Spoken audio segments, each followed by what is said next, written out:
Good evening, TMZ family. Welcome back to Yellow is the Code on UNC USA.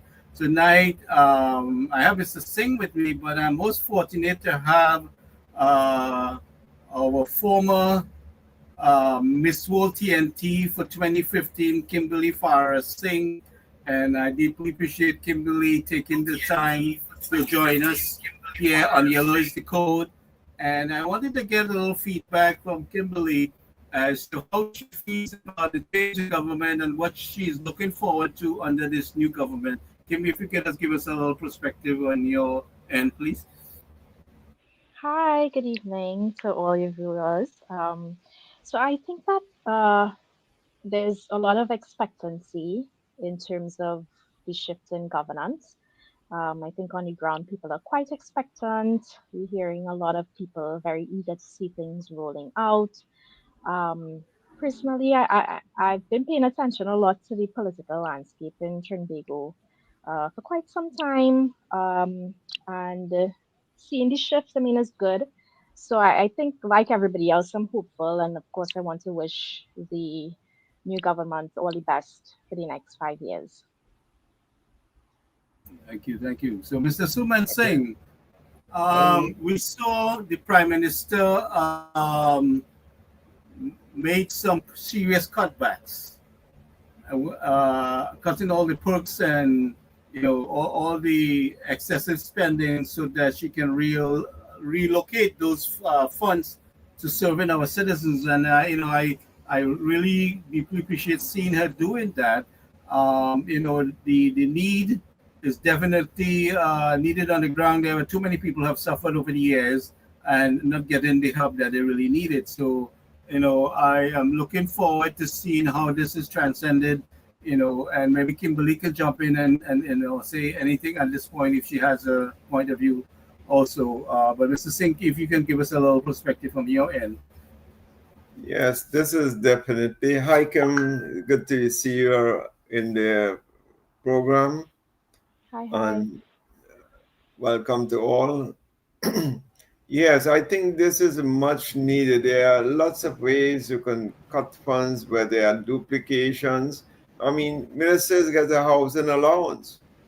And now, on top of that, you need funding for houses again. What's that? That's a duplication of resources. I would say the necessity, given the economic times we are on, and the level of suffering and generally to the local population. So I think that was a good move. That was a proactive move, and I think that she will score lots of political points as well as economic points on that decision.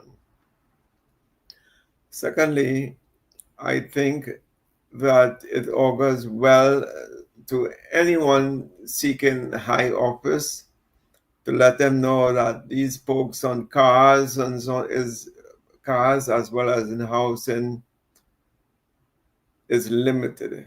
It's not a free fall as before. On the previous regime, there were like ministers buying 2 and 3 cars within a 5 year period.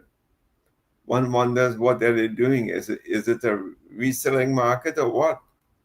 So you need to really investigate these things because you got a vehicle tax free as a minister, and you're not supposed to sell it within a time frame. I think it's about 3 years you can hold it for, but I'm not too sure about that, so don't hold me to that.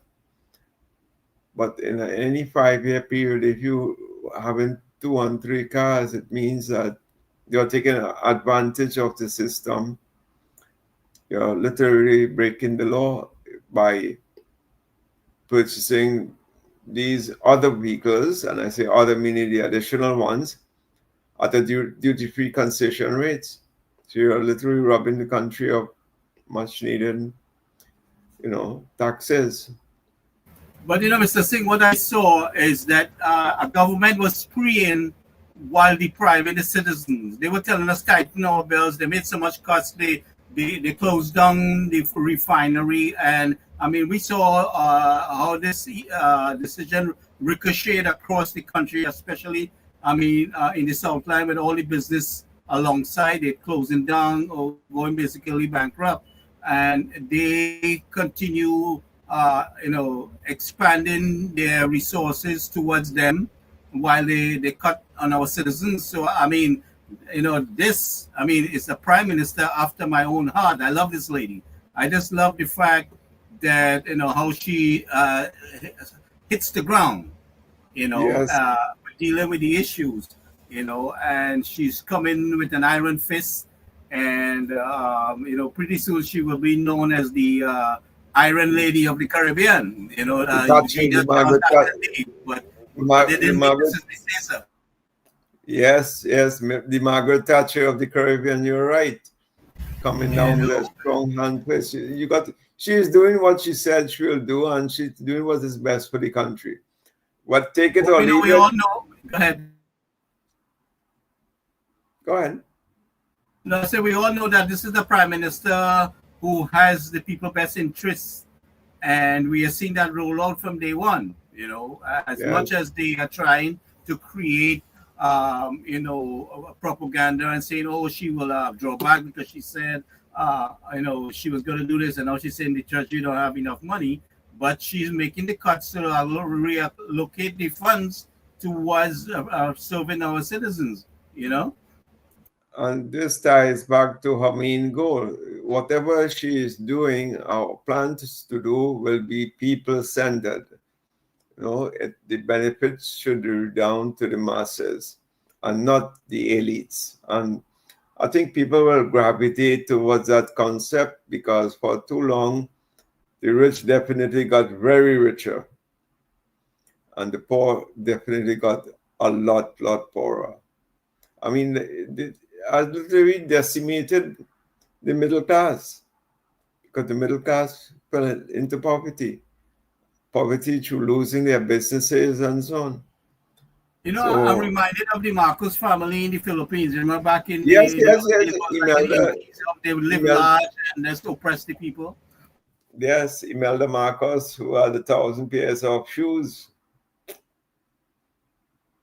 That While was good. citizens suffered, they were absolutely total heartlessness towards our citizens. From A to Z. In And every angle, you saw how arrogant and heartless they were. the thing is that where was the press in all of this? And this is what tickles my imagination. How come the press was not involved only in propaganda, but not in the real issues? There was literally no questions and answer in a logical format. Everything was more hunky-dory. They asking the easy questions, the little obvious questions. But the real hard questions, nobody asked. And the hard questions are the common sense knowledge people want to know. In the case of, let's say, take anything, maybe the COVID, for example. How many people got COVID this week? How many passed away? From what that is, other deaths related to COVID and not related to COVID. There is no information. Let's say somebody got a heart attack and died. Was that classified as COVID or not? So there was no separation to correctly identify what were the deaths. So this is the thing. Nobody asks the hard questions. And the hard question, Gary, is not hard. The hard questions are simple, obvious questions.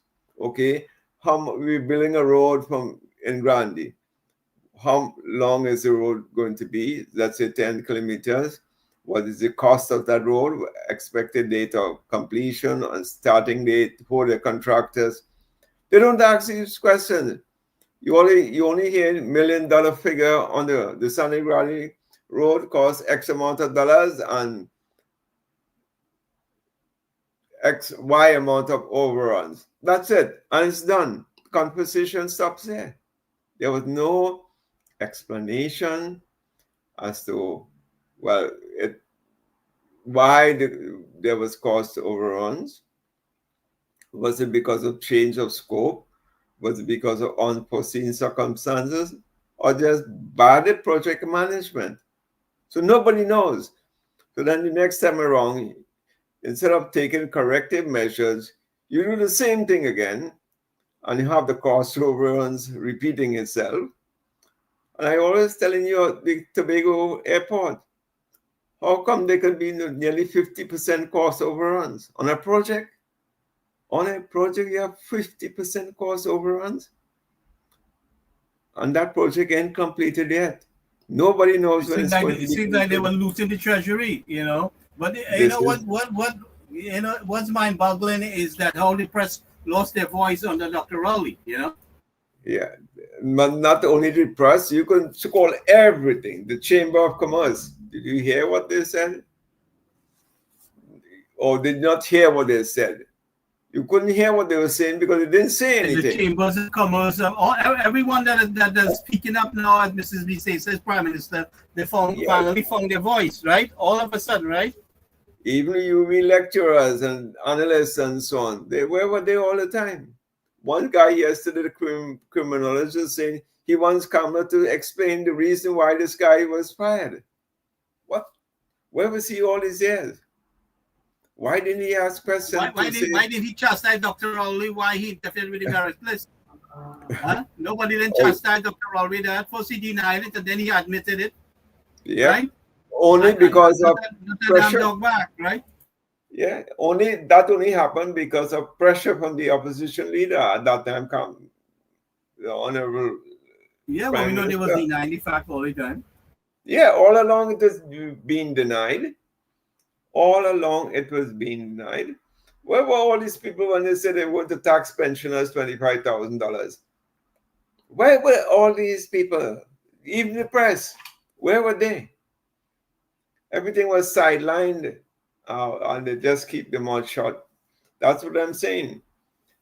Our press, all the print media, especially the televisions and so on, they were just pretty numb in most of these things.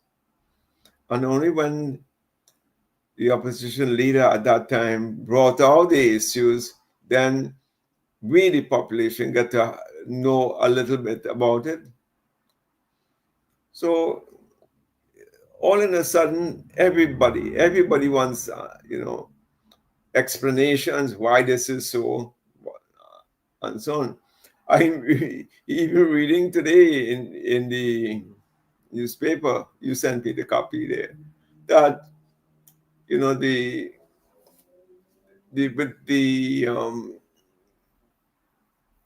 boards which were in place, let's say for the various boards for the ministries. They refused to resign with TSTT. The TSTT is one of them, but well, I saw 9 from the WASL resign, which was nice to see that they had the decency to do that. But I'm watching to see those who will try to challenge this government, like TSTT. Yeah, and I saw a commentator who's preaching and said, well, no, the good ones should remain there, and the political ones should leave. But who are the good ones and who are the political ones? All of them are political. There was no independence in that. All have to go. All have to go. Now they are formulating a strategy to say, well, half of them must be from the ruling party, a couple of them from social, society, and some from labor and so on. So, but where were the voices all along? When they have all these number of state boards and the agencies being packed with party supporters, nobody was saying anything. Nobody had suggestions at that time. Nobody had no ideas. But all of a sudden,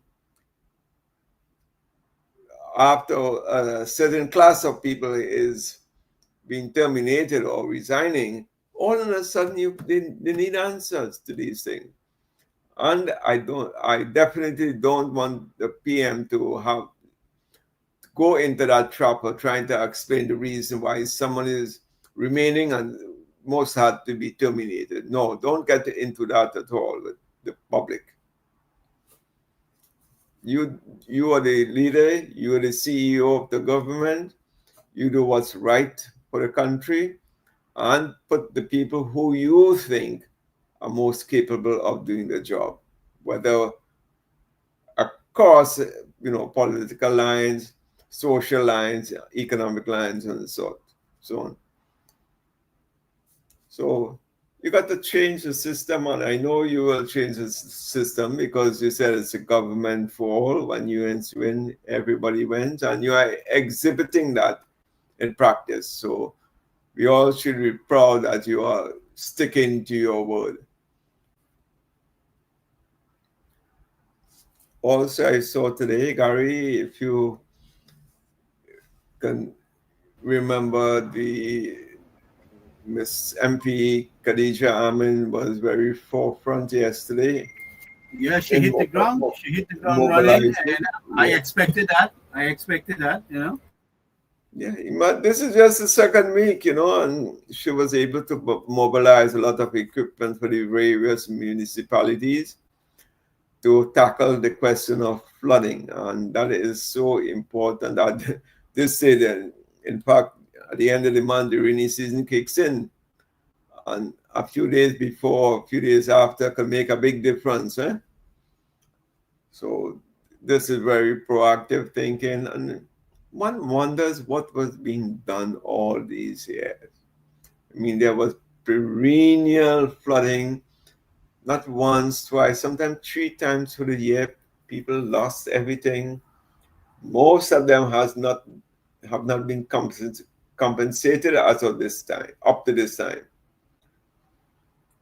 So what's, according to one person, all these persons who have suffered flooding should get a big back pay. Then the argument is, they live in flood-prone areas and so on.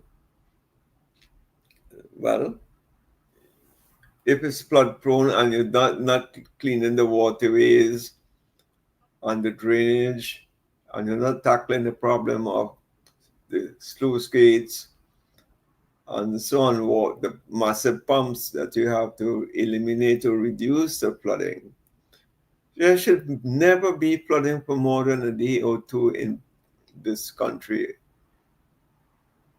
once you have a proper functional drainage system. It's very rare. We don't have 12-hour ties. Only very, very rare occasions, sometime in April and in November. That's the king tides. Well, it's where the water mark is always high for about 12 hours. But besides that, there are no king tides throughout the rainy season. Once in 6 months.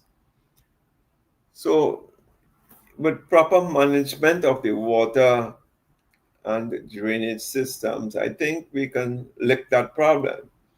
And especially if you are proactive in the dry season, where you can learn lessons from the previous year and, mitigate flooding to a large extent.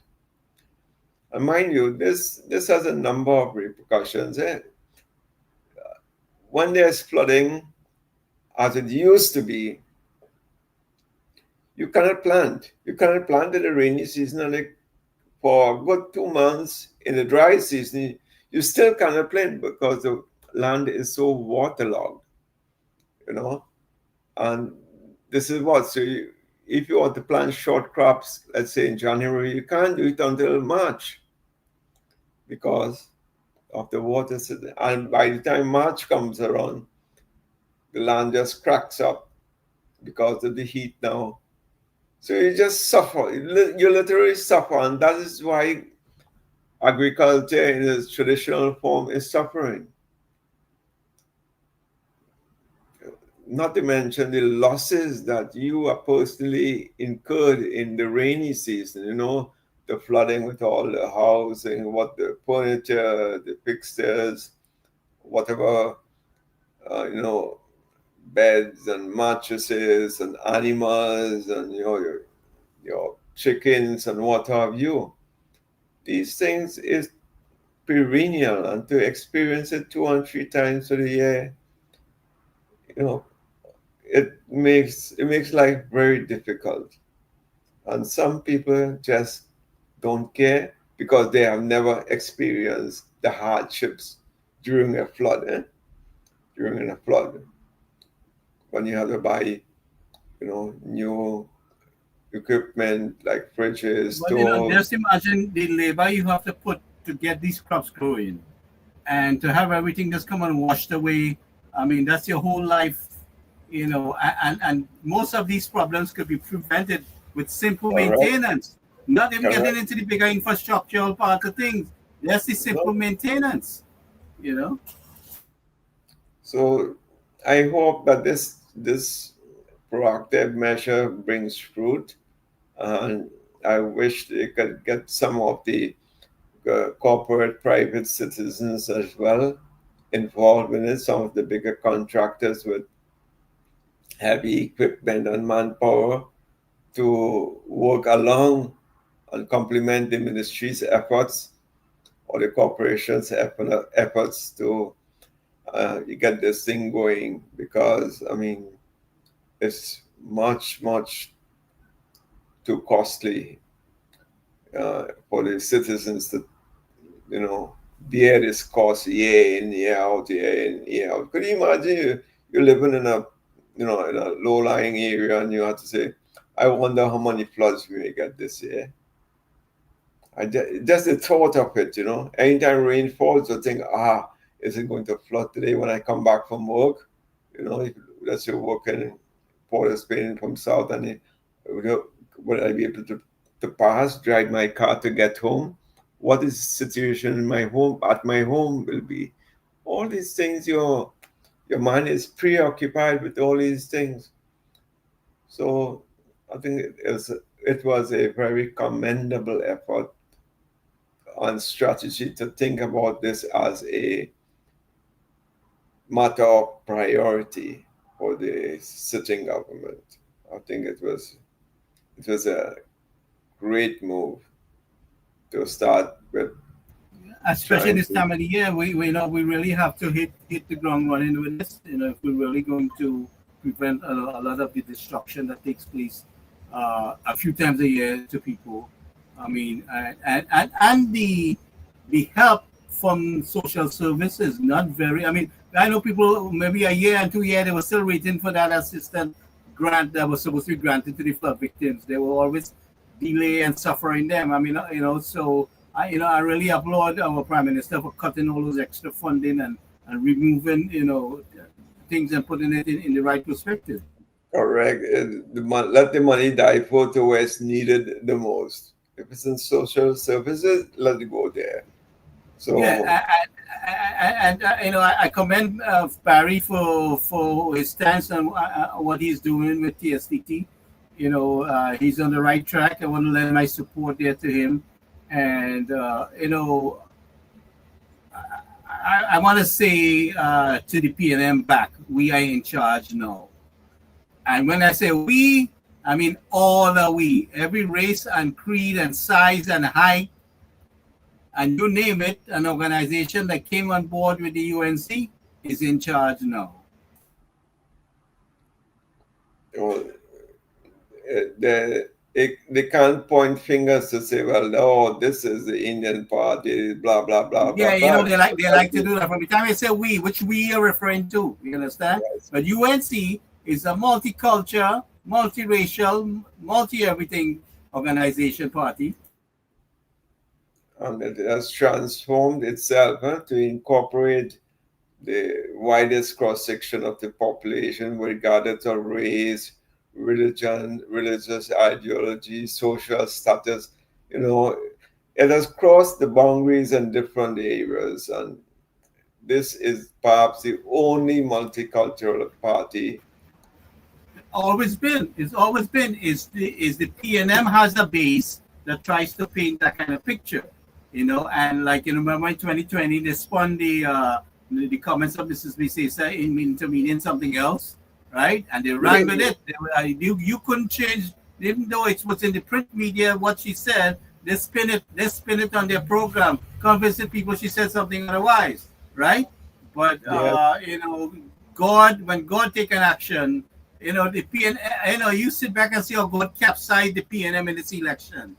This was an almighty hand of God, and you see how the Commissioner of Police, Ola Christopher, Yeah, well, got relief yeah. for charges that they were trying to pin on her. I want to congratulate her also. I understand that she has been sent on some kind of a vacation leave at this Yeah, point, maybe because until they sort out things. But she came to an end of her serving term anyway. But I know they did send her on leave. I saw that decision was made by Ministry of National Security today. I saw it in the media. good. A lot of things are happening, Gary, and things are happening in a positive way. I think we all should be applauding the initiatives of the current government and the fact that they're doing what they said they were going to do, rather than pinpointing the errors of the past government and just going after them to recoup whatever they can recoup. But rather than doing that at this point in time, I think the government is doing the rightest thing to at least arrest the situation as much as they can, and then time permitting, then you go after the culprits from the previous regimes, to where the funds and so on were finagled, as they say. It's time for that, but we have to focus on serving the people first. And Yes, that's what I think. we're trying to salvage whatever funding is there, and they have to do their forensic work there right now to try to go to put the funds in the right direction, and that exactly is where I see the Prime Minister is heading. And that is the right approach. So anyone who knows about development and planning will know that that is the rightest and the correct way to start. And so you don't want to start by going after the money itself as yet, because I understand some of these things don't have no statute of limitations. That means there's no deadline. It can be opened or reopened at any point in time. So that's nice, especially in the case of fraud and all these things. So accounting for the monies and what have you. So I was also pleased to see Gary touching on another note to look at the coordination of the various ministries. Remember, we spoke about that on our forum here, that for all projects going forward, there must be interministerial coordination. And I saw the senator who is in charge of the planning and development, Right. finance, and a couple other ministries coming together to create that synergy among the various ministries in tackling projects. And that is also one of the core areas that I think that needed attention, given that development by its very nature encompasses a wide cross section of administrators. It doesn't belong to only one particular ministry, but roads, for example, may have a transport component. It may have a economic component. It might have an agriculture component. It might have a sporting component. So just a simple thing like roads. So you see, by incorporating these interministerial teams, you can prevent a lot of, I don't want to say mishaps, but um, problems down the road. To say, well, why did you all do this when you all are building out the road system? and you only hear the complaints at that time. So to avoid that, having an interministerial team is paramount to the development process, especially in the growth poles and so on.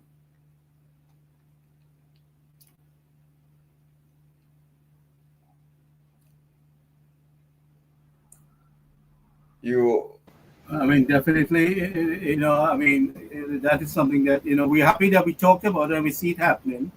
Yes, and we are pleased at least to know that we are thinking along the same lines as what the government is doing. So kudos to them.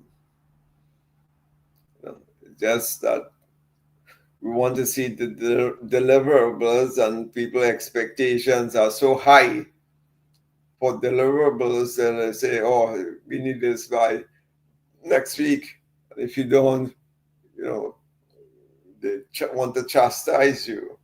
But yet the same people, most of them, some of them were pretty silent all along. Nobody was complaining. But you know what, Gary? I think, the social media had a lot to do with, people getting information. What is the right information? That's questionable. But the spread of social media and the availability of news, reaching persons on the social media platforms was much more important to the community rather than relying on the press and the print and the other media to feed the population with information. We were literally starved. We never knew what was happening. And this government is dissecting all of these. So we're beginning to see, with some big shortfalls here. Monies were already been spent out in certain ministries. How come the previous government, no one was saying anything about these things? 5 months remaining for the year, and you have spent out your budget already. Who are the ones who are doing the planning on projects and so on? Well, it looks like they tried to empty the treasury in each ministry there before within the last, from the time they know they lost the election. Because I mean, does it make sense that there's no money in the ministry already, and the term hasn't finished? It reminds me what happened in Tobago the last time around when the TPP government at that time won the election. They had over $1 billion in debt, in P&M debt, so to speak. So that doesn't surprise me one bit, to empty the coffers and make it difficult for those who are coming in to administrate.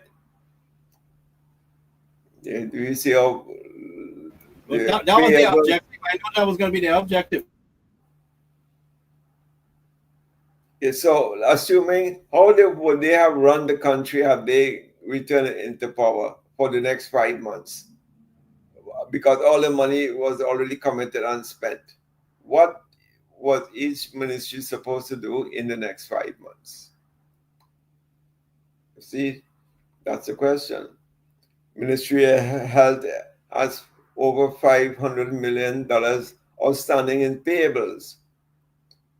The board stopped, they got stopped, and did not pay the suppliers as yet. So that's just, in literally 7 months of the year, you're already accumulating that amount of payables. What happens? Where can you, when you do like that, what happens with your development expenditure now? Eventually they will have to take money or monies which are in their development expenditure and vary it over, to pay some of their suppliers and so on, but development money is for developments specifically, like building health centers and maintenance and so on. So you see, the country was really going down into a deep hole. And I don't know. I think the last government was fully aware of the situation. They tried to make it difficult because I got the feeling that, you know what, man, we're not going back there in a hurry. Let's make it as difficult as possible for these people who are coming in. Mr. So- Singh, look at this road. Look at this road, right? That's basically, I don't know if you've seen it. I put it up on the screen. Yeah, I saw. I'm seeing it here. Yeah. Whoa. This That's a main road. this and most that's the potpourri road that Mrs. Cesar was talking about. When she was going to some meeting and she said it was a drain. Oh yeah, I think I heard it when she said that. Yeah. Oh. So I was trying to load it all the time here. So yeah. I mean this and worse. This and worse. I mean, just imagine that you coming down that road, in the night. in the night, or somebody And bad driving. Or you're not familiar with the area. You're a visitor. You may have gone where you had to go, and you're coming in the night. Rain is falling. No lines, nothing. Oh my God, that is a death trap. Looks like a total death trap. Oh. And is that the main thoroughfare? And this is for 10 years, right? And them had the audacity, totally shameless to talk, totally shameless people. 10 years in government, and this is what we remain with. You jump and obstruct the UNC from building out the infrastructure and providing for the people. And this is after billions and billions spent and billions missing. This is what we have. Oh, God. Well, I think it's still part of the geographical discrimination. That's also part of it. Don't bother to fix it. That's not, my constituency. Why should I do it? That was the concept. I don't get any votes down there. So by the Honorable PM changing the tone. I didn't see government for all the people under Dr. Raleigh administration in particular. Only the select few for the party finances, literally, and friends and family. I saw in the newspaper today, the minister, now a minister cannot appoint anybody. Minister made appointments for people with short-term contracts. And I think it was about 50 employees. And they Under which ministry? Ministry of Youth and Sport and Youth Affairs. Oh, that's the ministry they're bitching about now? Yes, that's, I think. They're going to be more complaints. They're going to find everything to complain about. But no, they got contracts this year. Persons got contracts this year. And, they were short-term contracts. And the salaries and so on range from $18,000 to $26,000. Who was that for? Just friends and families and supporters.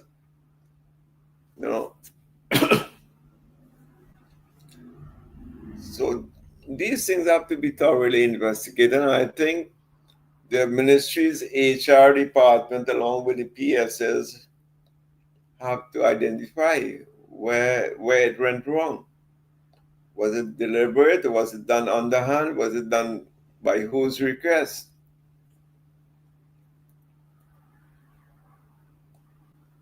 So even they try to pad up as much things as possible from what I can glean from the article.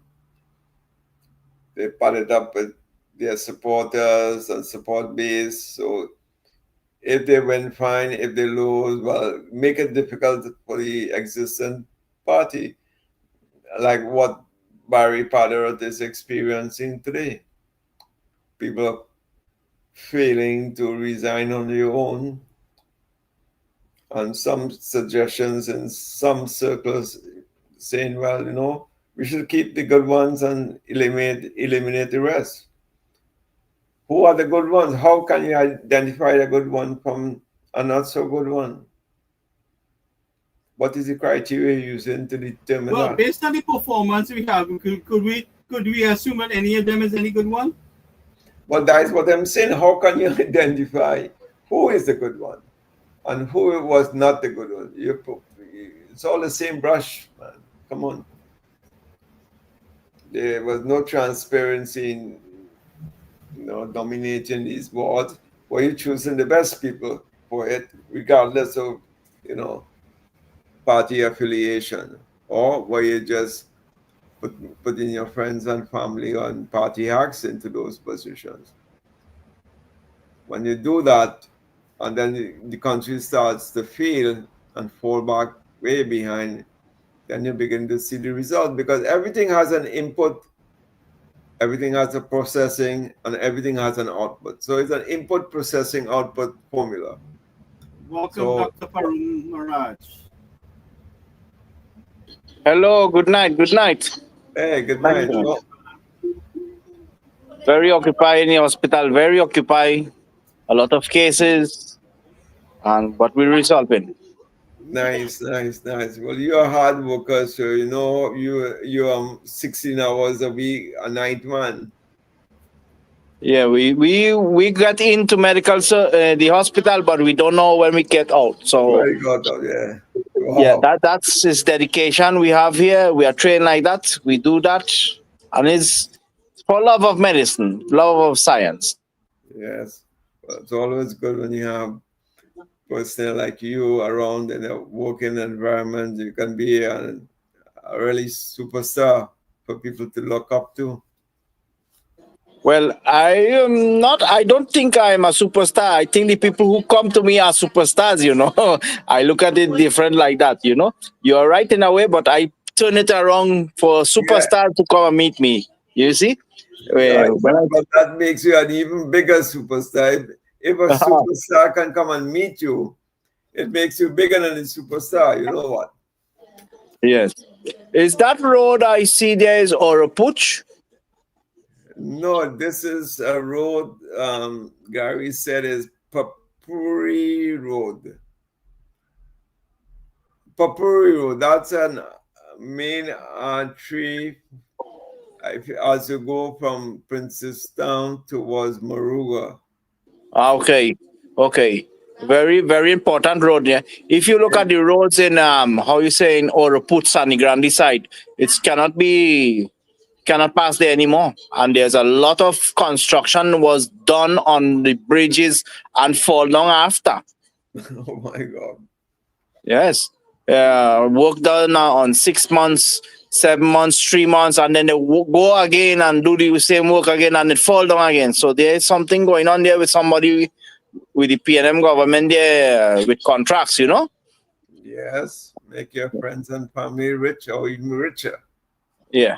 Now, that was going on here in Venezuela, and what happened? The government come and say, "Hey, what's going on here? I give you a contract, you have to fix everything. It costs so much of millions, and then you come back, it break up in 3 months. Well, they put everybody in jail. That's all." Yep. And all that had stopped after 2 years.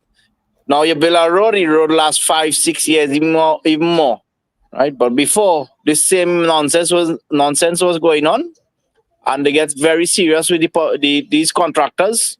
They go out, go jail, and they lose everything. All the machinery, everything. The government take it from them. Military government, Yes. So this is what is going on with people who has handmade in this work. Now, Trinidad is an island that is so rich in the pitch there's no reason why that the roads have to be in bad condition, because the pitch lake or the pitch, I say right now, is gone all over the world.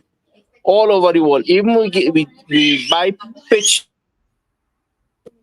We buy pitch from Venezuela, buy pitch from Trinidad, but yet there's a connection with a small oil pitch we have here in Venezuela that it links to Trinidad, and yet we use that small resource to do whole of Venezuela. So I don't understand that Trinidad has the biggest pitch lake and the biggest road problems for the past 10 years. The biggest have you ever seen?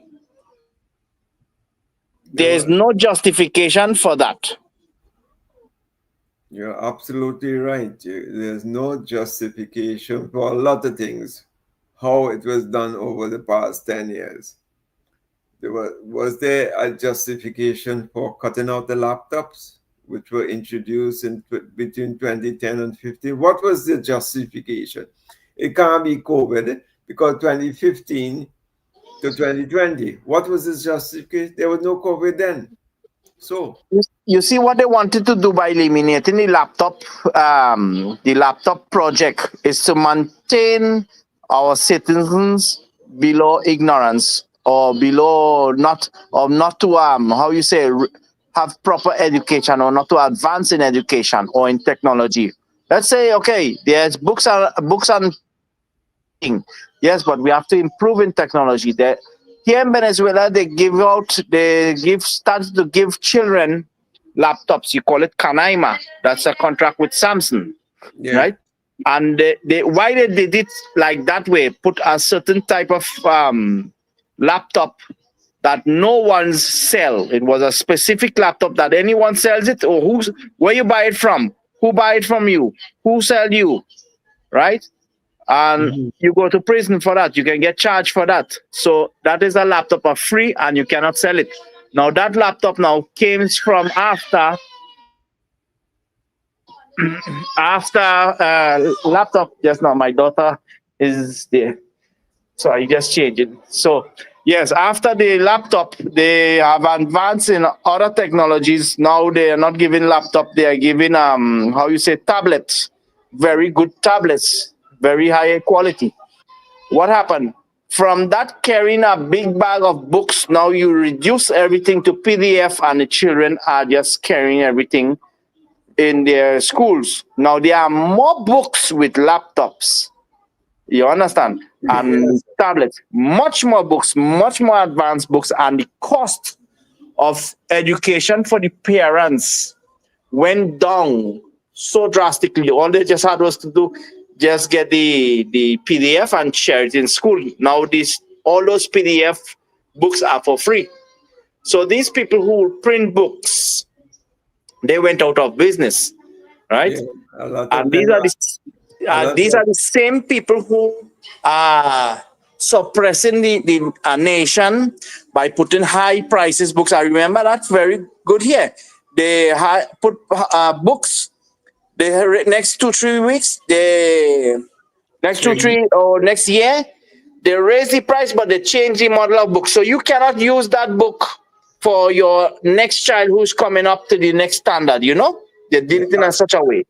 So with the laptop now, you educate these children, you give them more technology, and these people, they cannot manipulate the education system. That is all. That is why they can take it off, right? So they try to keep people at a more like an ignorant state of mind. Yes. But that is such a sinful thing, because I'll tell you what, the whole world is advancing way, way, way than we can ever imagine. And to not be part of the technology revolution for the past 10 years, we have been thrown back about 15 years, not by 10, by 15 or more years behind the rest of the world in producing any sort of skilled labor force. Because any plant or machinery or equipment you buy today always carries a high degree of technological input is required. I'll give you one example. The U.S. Virgin Islands has one refinery. It's called Hess. It's the largest refinery in the Caribbean right now. And it barely has 100 people running the entire refinery. The entire refinery is run by owners of Hess. Hess Motor Company here in the US. They are the owners of it. That just goes to show you the technological side of this thing. Rather than having 5,000 employees and you have one versus 100 employees. So the 100 employees will be highly paid employees because they're doing the work of like about 50 people. You know, one person is doing the work with their technological knowledge and their output is doing the work for so many people. So this is the thing. Now, with all our development plans going forward in Trinidad and Tobago, the technological component will be ever more and more a premium requisite. And if our labor force is limited in any way of not or incapable of filling the positions, then what's going to happen? You might be forced to, one, not to develop or go into that type of industry, or two, source your human resources from other countries, which means that your own population is suffering because of a lack of technology or using the technology in creating the output of that particular development. So you see, 10 years to be without or not having a knowledgeable population in technology is a great sin. So the entire world is shifting from what it used to be to what it will be. Even things in agriculture. Agriculture has gone so sophisticated, you can't imagine. Dr. Barum, when they spraying with these light aircrafts to control weeds, for example, the chemicals that is spraying off the little planes just only killing the weeds and then not killing the real plants. Could you imagine that now? Yes. Let's say you planted tomato and you have a tomato field, but in that your field has a lot of weeds growing up as well, but alongside the tomato. And when you do your spraying, it just kills the weeds, not the tomato. That is the impact of technology, but more particularly AI into the whole production process. The same thing goes. Hi, Doc. Welcome. Dr. Maraj. I guess he's. Dr. Maraj, you know. Welcome, Dr. and Professor in Finance. Yes, well, as I'm making the point, it identifies the weeds, but more so, it identifies through satellite imagery, it identifies which parts of your land are best suited for which crop. Which part of your land has the highest... Nadira.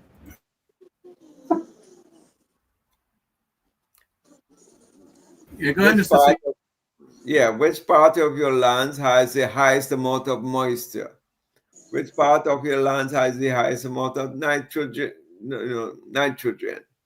Which part of your land has the most amount of clay soil or sandstone or corals, as the case may be in the Caribbean. So what it is that by breaking up your whole land holdings into different segments, it tells you what are the suitable crops and to get the maximum yield. So that's what I'm saying. So when you deny students from not having the technology, from not having the technology or knowing how to use the technology, then for 10 years, that means we have thrown ourselves back like 15 years behind the curve. And do we really want to be a nation where we just have to play catch up all the days of our lives? We cannot go forward. So that was the biggest sin of stopping the laptop project. Now it's going to start back, hopefully, so we can safely say, based on our past experience from the last partnership government in 2010 to 15, that the students now will have the exposure again. So the next 10 or 15 years will be exciting times for education in the country, as far as trying to catch up with the technology or keep up with what's been happening in the rest of the world. Mr. Maharaj, you want to jump in? Me, Dr. Prem. Right. Oh, Me? Yes. Me, upper room. Me? Upper room is on silent, so. He's not here. Okay.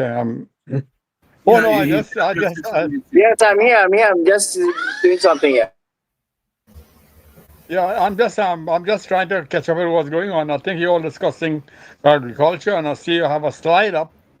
I guess you talked something about flooding, right? Yes, it's But this is our local government minister out here. She hit the ground running with the resources. She's calling for resources to address, the flood mitigation. Yeah. That's number one, of course. Remember we And I were saw discussing these things, and you saw her hit the ground, right? Yeah. I saw they hit the ground, all of them doing something. This is what they need to do. Because first of all, you need to know where we are. Okay, we talk. You need to know. You have to take a stock of where we are, so you have an audit of your current situation. Because this is the basis you'll be using. Why I must get another 5 years. So you're starting from negative, really. You're not starting from zero. You're starting from negative. I think someone was making that point, and other people made that point before. We started from a negative position. So we have to reach zero. We're not zero yet. You see what happened to the commissioner of police today? I was telling you all last night. They got to move on. They got to wipe these people out. These acting people, just get them out of the way. Get some permanent people, put them in. The UNC have the work cut out for them, and they better. And they're doing so far so fine, but they have a lot of gunk to catch up, a lot of things to be done. They have to straighten the police commissioner business. The crime, because they have to get that in order to deal with the crime, really, because that's our number one defense. Your police, you have to have a reliable police force. And you need someone, not only from someone who's good, this lady good at office. You want somebody who will also feel like Gary, except the Gary temperament, not our Gary, of course, the other Gary. So we want, you want to have someone in there who have a 10-year span of where crime should be 10 years from now. And what we can do immediate. I like we talk about short run, medium term, and long term. And you want somebody who will not retire in the next 2 years, they're retiring. You want somebody who would retire in 10 years. So they have a lot of young fellas in there. I've seen them. They have a lot of young fellas in there. They have degrees. They have bachelor's degree. They have law degree. They are constables. They are corporals and they are sergeants and they are inspectors. Move them up the rank. Let them go through the list again. Pick out 10 people. And you know what I was suggesting also? I don't know if anybody came up with this idea. But if they're having problem trying to select somebody, continue to have a guy who's on acting for maybe 6 months. That same other guy, same guy, don't change anything, leave him as it is. And let this lady find her way out because she has to leave anyway. So if you carry a sample survey, a good proportional sampling, and find out if you have a list of 10 people, see whether they can have a gauge of how the constables and the corporals and the sergeant and inspectors what kind of feelings they have towards these people, the names are up there. So you're not going to use that, but that's a background mechanism. It's to supplement what I don't ever think about this already, but I never heard of this before. The sampling subordinates to find out who they would like to be commissioner. But you want to do now scientific sampling. You don't want to do it around you. You want to have to be very scientific about it. The error has to be no more than 2.5%, and therefore and that could be done in 3 days because you have a closed population. You know exactly every constable where the station for them might call somebody. You just need a sample size of about 550 will do it. And you making sure you have 550 because if you don't get someone, you'll have someone. On the list, you could choose them, you could select. It's easy. That's easy. That could be done in 3 days. And somebody can. So this thing, they could get a good commissioner who everybody can rely on, and who could have a command the rank and file, because they had to be popular with the police, and of course they should be popular with the population as well, both. And you could find that kind of person. They have person in there. If you ask the Minister of Home Defense, of Home Affairs, home, whatever we call it, home something. If you ask him, Homeland Security. If you ask him, he'll have a pretty good idea of some nice, bright guys coming up there. And he may be thinking, I'm not thinking these things. I'm sure he's thinking along those lines. He may not be thinking about doing this sample survey. That's an important thing to have to back you up, so that the members of the service will be kind of supporting. Very often they'll find like if they'll have some favorites in there who they would like to see the boss, the whole chain of command, up the chain of command. They have people in mind. They know that. They talk about it among themselves. So that could be done as part of it, because you need to settle this police thing. This is going on for 10 years now. They always have acting. We are not acting. We have enough Audie Murphy and Sylvester Stallone and Shashi Kapoor and things. We have too much of them. We need to have some people to sit down there to sit down. And this is again, I called Gary name sometime when I was writing today. I asked Gary, I said, what you think? Well, I don't know what I told him. Something I told Gary, I write it there. But that has settled this thing, man. This is the government to do it. And I think Gary is on that, let's call it. Gary is on the right track on that regard. So he thinks this is the government to do it. And the only thing I disagree with Gary is Gary doesn't want me to go back. I just going back because why do you think you're looking at the rearview mirror? You're looking at the rearview mirror so you could go forward more constructively. That is why you're looking back. I'm not looking back to worship anything. I'm looking back to see the mistakes that were made and to avoid it in the future. That is why I was going back. I would never go back. I'm going back to go forward. And you know, a fast bowler, you all know about cricket in Trinidad. A fast bowler usually make a few steps back before he start running. So you have to go back a few steps back to see where we are, to know where you are, and to go forward. They could do it. They have the. You could see the kind of performance that they already started. They could do it. Watch. They got to keep watching this on the sideline. The evildoers and the naysayers will be on the throat, but keep moving. Every time I learned in Arima. My advisors were people who were ex-PLM people and some new people, and they were telling me, you know what? When they attack you, you know what to do? Put some work down. When they put those language. Put the work down. So when they put the work down, they can't. That president is doing a lot of work. So put the work down, and they cannot fault you for it. Because anytime they talk, say, look what I did, look what I did. So you could say anything about me. Look at the work that I'm doing. Look what I'm doing. It's true, we talk about meritocracy in Trinidad and Tobago. It doesn't really work a whole lot when it comes to voting. But I was saying again, there are some regular people in Trinidad who would vote for you once you're doing the work and they can see it. Be careful, the stigma could stick against you, such as corruption and those kinds of evil things that they talk about, because that's all they know. But they have a sizable population of Trinidad. Irrespective, they would like the government to succeed because they want to live in there, they want to remain there, they want to stay in Trinidad, they want to enjoy the carnival, they want to work hard, they want to get ahead, and they want their children to get ahead, and they want to have a safe environment. All these good things they need. Majority of Trinidad needs these things. Let's look up the hill, up the road, not down the road, up the road. You want to You hear see, more? I could stop now. I could stop now. Or I could continue. I could continue for an hour. You know. Continue, I continue. lecture for a living. We endorse But what forum. we endorse what you okay, say, Dr. all right, Moran. We yeah, definitely endorse you. I certainly agree with you. Some of these are high-handed decisions. We have to bite the bullet to make Yes. it effective, and you must Yep. start somewhere. And the, that somewhere is now. Because if you don't start, there is never going to be a completion if you don't start. And the more you take, the longer you take to implement or start some project. Remember, it's a learning curve as well for a lot of these new ministers. They'll make mistakes. Yes, we all agree to that. But you will learn quickly from it. okay. All right.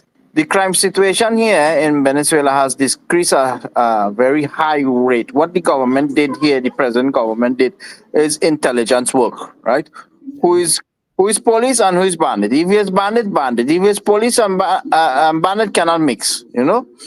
The first thing they have to do is retrain. What is my observation? No, as an officer, no, retrain everybody, retrain and select the good ones. The bad ones they go out by themselves.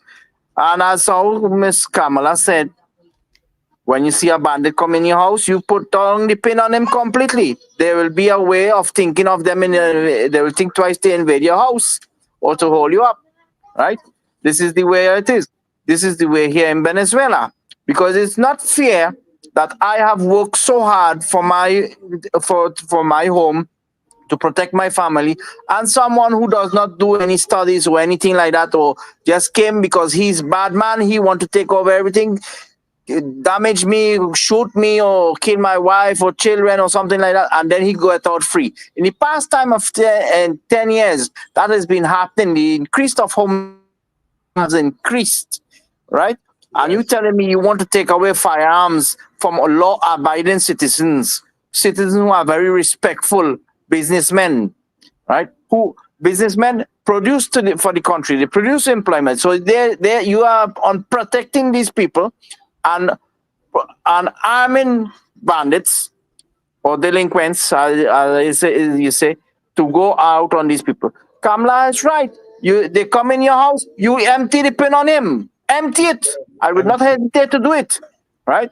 So when you disarm a country, when I say disarm a country, you are putting it vulnerable for danger. You understand? Today to danger. Now here, before you shoot a man, you get let's not use that word. Let's use neutralize. Right?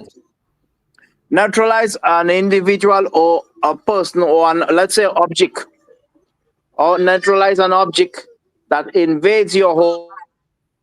You do not, you just write a statement what happened, and what happened to you, what went on, and that's it.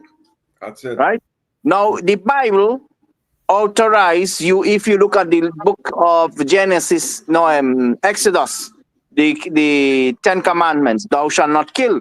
But if you look up more in Genesis 22, verse 4 to somewhere from verse 3 to 7, 8, somewhere there. If you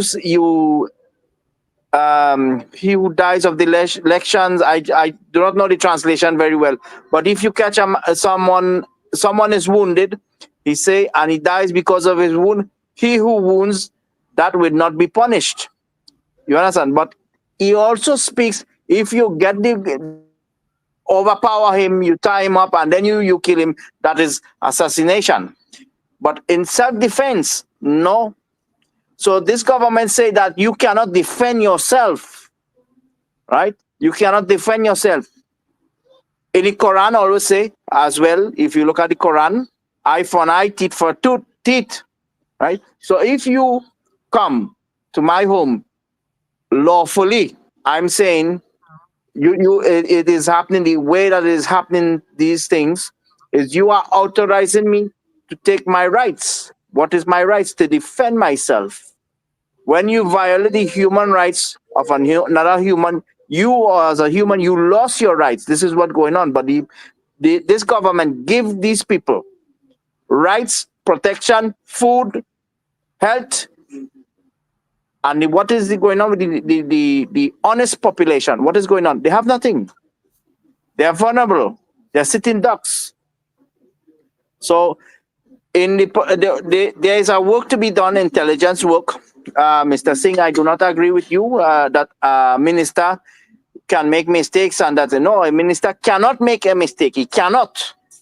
That's why he's there as minister. You have to receive advice. The intelligence work that has to be done in the country, because you have officers who are criminals. Let's be sure. You can be sure of that. Criminals. You have the Coast Guard is criminals. You have the customs. When I went into going out of Trinidad, one of them took $500 from me. You understand? When I went in again, one of the next custom guys, he took away some stuff from me, and he did not give me anything. So they steal from you. They steal from you with a license, right? With a uniform. That is what they do, and that is happening in the country for the past 10 years. Look at many Venezuelans when they go out. What happened to them? Some of them get raped. Some of them get robbed. Most of them by our security forces. Look at the child that this from Venezuela, which was killed by a Coast Guard officer. That's delinquent. That is a delinquent. So why not fight with real pirates? Why not fight with real criminals? You are fighting with law-abiding citizens. Now, if you let's neutralize an object that is coming to your home, man, the rain of police that is coming behind you, that if you are the criminal, that cannot be. You understand? That cannot be. So, Ms. Kamala has to put back. Every citizen has to be protected by himself, because when the police do come, let's say we have a 3-minute response, which is impossible. Your family died, is dead completely because of laws. There are laws, can be a constitution law can change a no constitution law, right? So these are laws that are made but not constitutional, because have no logic. It is there, but just to protect a certain group of people. So, Porab, let me ask you something. So, suppose a bandit come into somebody's home in Trinidad, maybe 2 of them, and they have on body armor, and they have on helmet, and they're well dressed, and you have bullets here, you could shoot here, but aren't you defenseless also, because you're shooting them and not get them? They could shoot you. You have no. Well, you could hide really and shoot, but I mean, you won't be able to get them because they have body armor on. Is that possible? That is Anybody think about that yet? What is going on there? I saw some videos that where a home invasion was there. If you see the movement of these fellas, right? They're trained soldiers. Soldier has a training, and police officer has a different training. You can see, I see by my experience. These are soldiers. I'm not saying that the defense force is criminal. No, they are members of the defense force. Yes, how they hold their arm, how they hold their firearm, how they move, how they footstep, what foot they use, right, left, how they move it. You see, you can know these fellas are real trained. They are not ordinary street gang members or anything like that, right? They even train gang members, right? So we have to clean out our security system roundabout. When I say, I mean Coast Guard, Army, police, security. What the hell a security company doing in a prison? What is that? That cannot be. You understand? So the prison system has to improve as well to accommodate these fellas. If you don't have good prison system and you have a system that is accommodating criminals and letting criminals do as they wish, that you are encouraging more crime rate to come up. Look at these things. I am a medical scientist, right? Marijuana is very, very good for health. But why do you legalize marijuana to smoke? Very, very toxic, very dangerous. Now you can charge them. Look at this obscene and stupid way. You can charge a man for drinking and driving, but you cannot charge a man for smoking and driving narcotics. Marijuana, how you can put it is a narcotic, right? Anyhow you put it. Now, it makes no sense. It makes no sense. The crime rate has increased severely in Trinidad. Gang members, turf, you said turf areas and these things like that have increased for the past 10 years. And these people do nothing about it. You see, this man who comes into my house with armory, with helmet, with Jalik, anti-bala Jalik, bulletproof vest. He's no ordinary person. He knows what he's doing. I would have about 10 pin waiting for him. But I know with one only, I'll take him down. Right? That you don't see that here in Venezuela. Before, the crime rate was very high in Venezuela. Very high. I'm honest with you. Right? Very honest. You couldn't go out to the road. You couldn't have a cellular phone. You could not have a ring. You couldn't go about 6 o'clock. Yeah, or everything goes. What the government did, put hard hand. You talking about human rights? I watch you as a criminal because you're defending a criminal. A criminal will always defend a criminal. And when you defend a criminal, you become a criminal as well. Right. When you violate a human right, you lose your human right. If you see how much child abuse in children, and they do nothing. Plenty rape in Trinidad, and they do nothing. Here you rape a woman, man, you get out. 28 days you last here when you do intelligence work here in Venezuela. You only last 28 days, right? You get neutralized at once. Everybody wants a piece of you. So a small country like Trinidad, so small, you cannot control crime rate. That means that you are making money out of crime rate, about the delinquents. Controlling a lot of areas that by the criminal, right? So there has to be an honest person, a person who does not care about making money, and a person who is not afraid of delinquents, right? I'm not afraid of any criminal. They can see my face, they can do what they wish, but I know what I'm trained to do as an officer, right? So these people that they put in position are people who are neutral, people who does not care about money, but care about the security of its citizens. When you take care of your citizens, they will vote for you again. When you arm your citizens, they feel protected. The citizens have to be protected. Because time ambulance come, time police come, you're dead already. The prevention is better than cure. Because when a bandit know that there is this law that any citizen, you cannot give any madman a gun, you cannot arm a madman. He does not pass the psychological test, he does not get any arms, right? So what they went through here, everyone here who has his business, who is capable mentally, has his arm. What happened here with the bandits now? They're afraid to go in your house. They're afraid. I have an ex-property in another side of this place here. Some bandits went into a house, and all the neighbors find out that we have a security system that we alert everybody. You know what happened? They couldn't come out of the house because they know we will punish them. They will get neutralized. The bandits had was to call the police to come and rescue them. You think? Because everybody has a gun. A law-abiding citizen has a gun. You understand? So they think twice. That only happened. That happened about 10 years ago. About 9 years ago. That happened. So you see, you take away automatically the power from the crime, the delinquents and them. What they did also, they always change all these high commissioners, the military commanders, police commanders. They mix the military with the police with the military to get proper training. A man who is properly well trained is not a corrupted man. All corrupted cannot receive proper training. Why? They do not have the ability to have discipline. You see?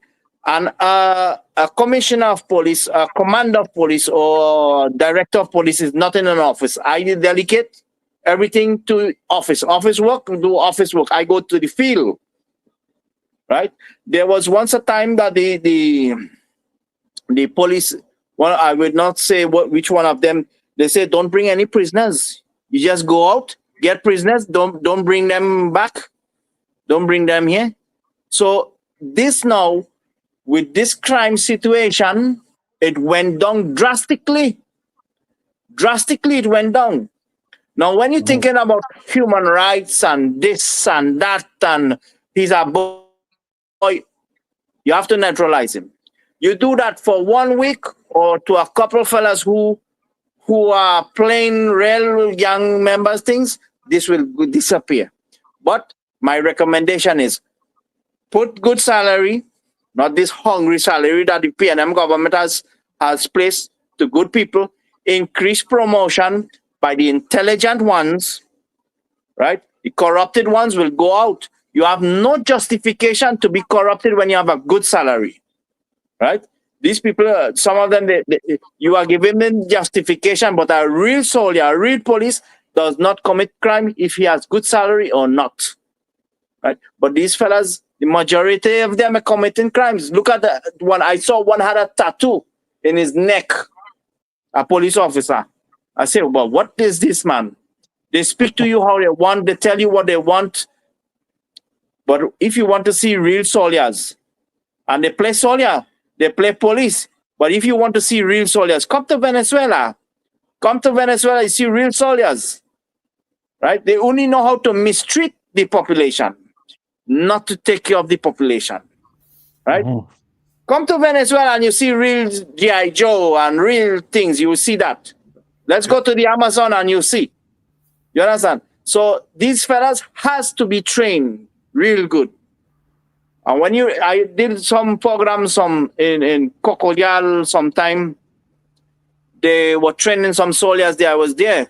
And the honest one has, with the type of training they give, the honest men had more resistance. It is proven that honest men have more resistance in discipline. The dishonest one, they just go out by themselves. They cannot hold pressure. So this thing is assignation and putting a person in charge of the police or the army or whatever security service who is in office. That is madness. You cannot put a person in office in a higher position like that. He does not know nothing about delinquents. Why? Every one of these guys have their bodyguards, so they feel safe and they say, oh, the rest of everybody, the whole country is safe. They don't know what is going on. Really and truly, they don't know what is going on because they don't go to the field. If they go to the field by themselves, see by themselves, they will know everything, what is going on. But intelligence work has to be done with urgency. That has to be done. That is the way we did it here. It worked. And it will continue working. And then when some plan make work, you have to maintain that plan as well. Very good. I endorse what you're saying, Parum. We need to have a strong hand with that kind of mentality. You can't be taking things lightly when people's lives are in danger. You have to rule with an iron fist, especially as it pertains to crime. You don't want to let criminals get the upper hand. And right now, they are in the upper hand among the population. Because the PNM government have give them everything. Where weapons come from? Where weapons come from?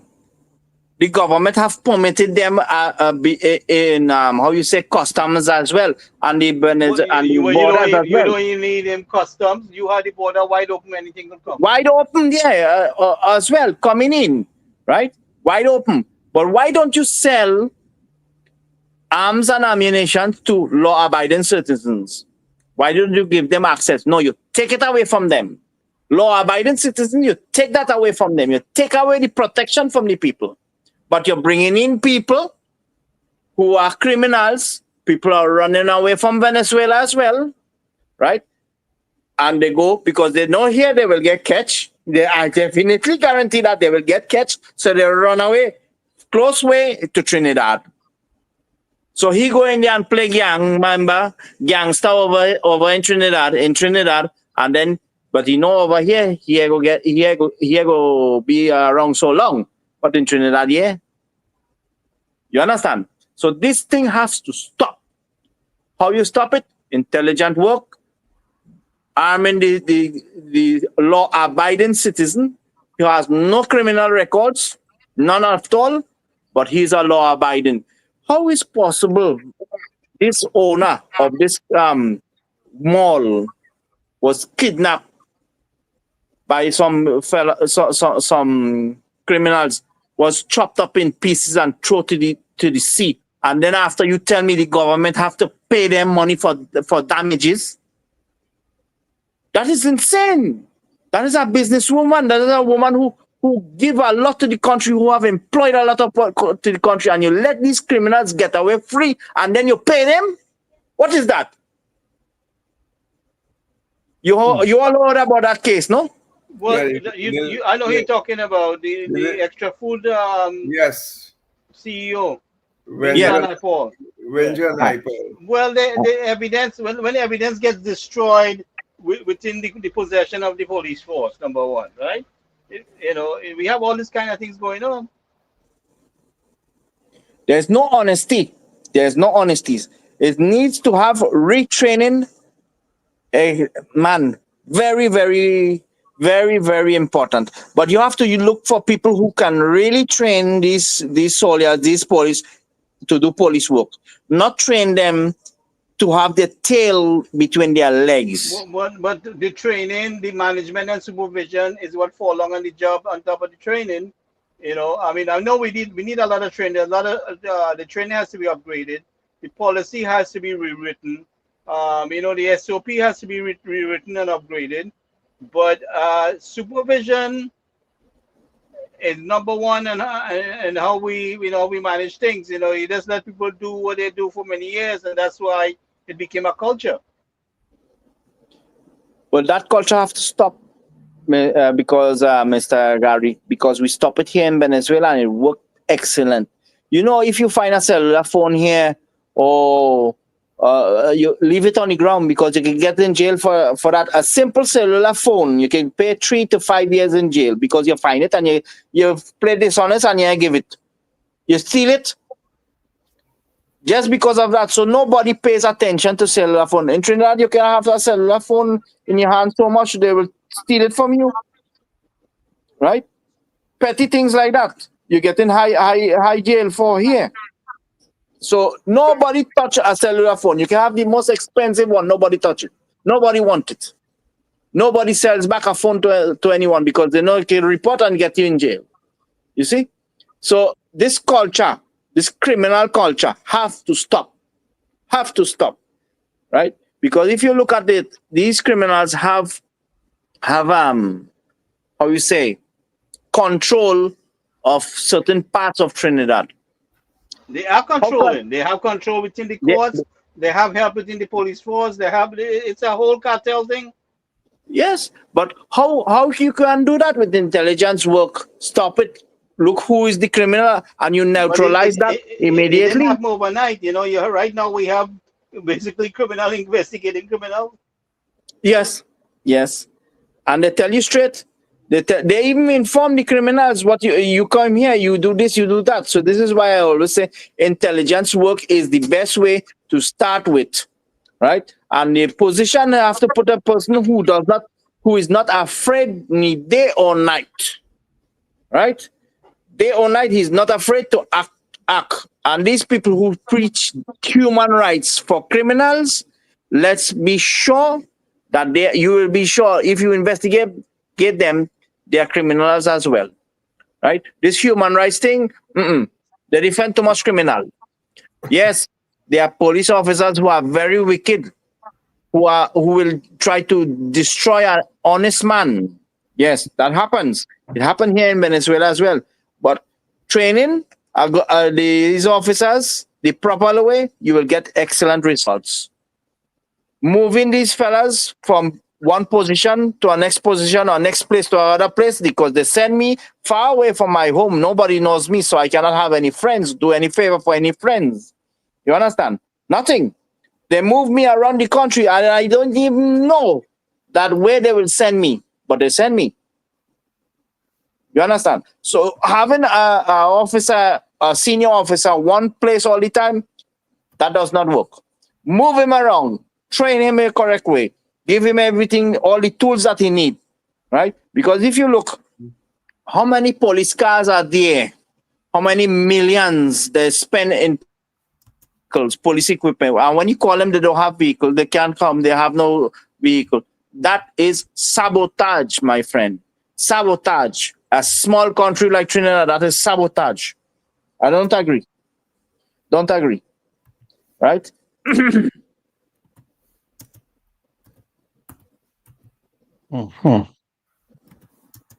I'm very drastic, you know, with this case. You have to be like that. If you might say, I'm drastic.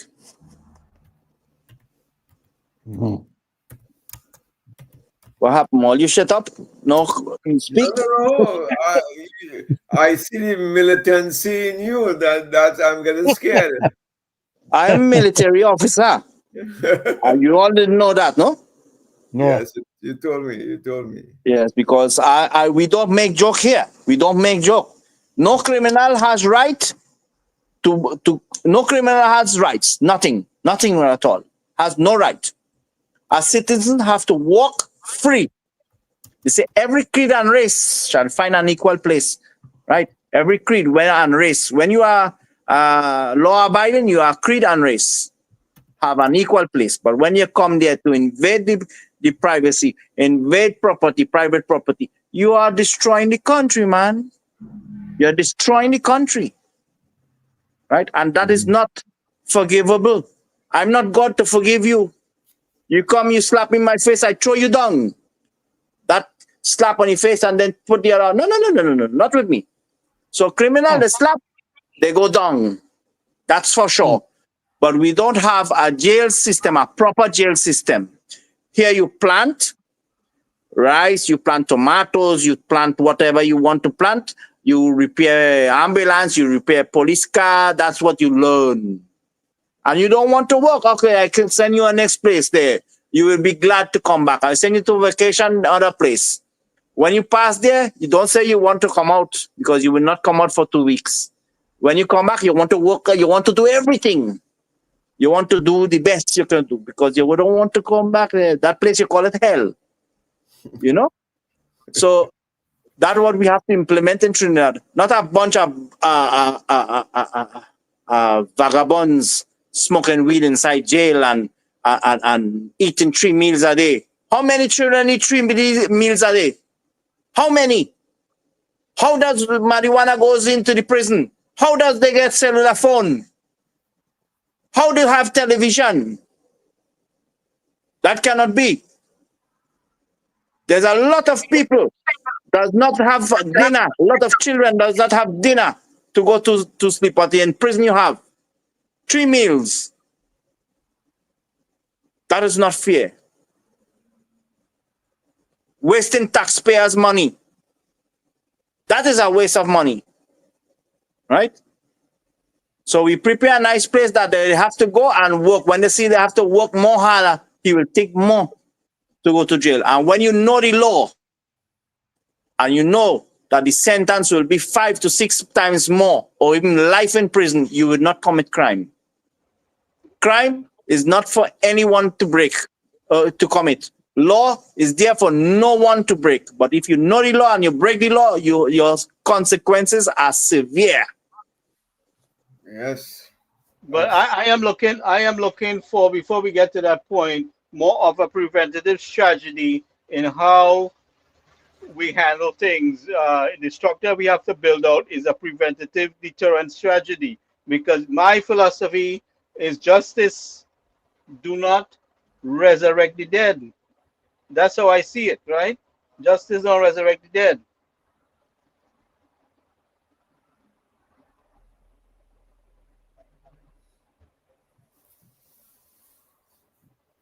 So, I just get out there. Yeah, I'm back yeah, I know again. that's still. I bring you back in. So what I'm saying to you is, we need a preventative strategy. We need to prevent the person from committing the crime. In the way we structure things is, I am reiterating my proposal for patrolling, deterrence, strategy, and the response must be so swift. You see, if we manage the patrolling part of things, and the response, these criminals will have to reconsider their decision to commit that crime, because we will be so up in their face. Yeah, but we are, what I just said, Gary, Mr. Gary. Intelligence is needed because you cannot put a criminal to take down a criminal, to arrest a criminal, because intelligent work is needed.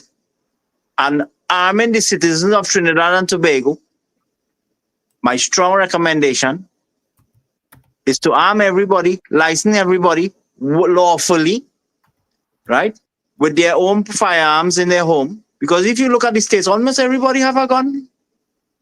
Almost everybody, and they think twice. They think twice. They think a lot before they can do anything to you. You understand? So when a man knows and knows that he is going, there's a possibility, a 50-50 or a 90-10% that he will be done, he will not go. If he know the risk is high, he will not go. You understand? Deterrence. Right? Unless they have a group of people, 16, 17 fellas there, well, I have to have a machine gun. You understand? But that is very, very rare here. You see, these things was going on here in Venezuela, where gang members used to go by the neighborhood, a law-abiding neighborhood, and they used to charge everybody money to go in and go out of their own property. What happened? And they send a video, in TikTok video, shooting down the place with machine gun. Man, when 24 hours, whole of Caracas came down here, man. Whole of Caracas came down, the army. Because the police, local police, was afraid of them. The whole of Caracas military came, and these fellas were stopped immediately. They were stopped. So you cannot have criminals controlling your population and putting fear in your population. That is not permitted. Even in America as well, they don't tolerate nonsense. But no, in Trinidad, you have, over the past 10 years, they have personal escort, they have food, they have everything. No. Intelligent work has to be done. Raise the salary of these people, and you will see proper training is to be done. A prison system has to be implemented, that this is not a vacation they're going for, or to learn about crime again. They're going to be a rehabilitating system, and you will see that will drop. I assure you that. It work here, it will work over there. Yeah, you have to restructure a lot of things, and you have to have the collaboration. But people will play in the parliament. They're going to play games with us with what we need to pass, what bills will. But we have a little bit of a edge here on passing some bills. You know, they came in the parliament and required a lot of the bills. They came in the parliament and required a simple majority instead of a special majority, or how the process goes. So Faris and them guys kind of restructure how they did things. They just kind of bullied their way for the last couple of years, But Parliament is supposed to be intended to open on the 23rd of this month. So Yes. let's see how it rolls out. You see, you see something, no? A thief will always want you to be transparent with them, because he know where he's going to thief, so he don't want you to thief there. You understand? That is what happened.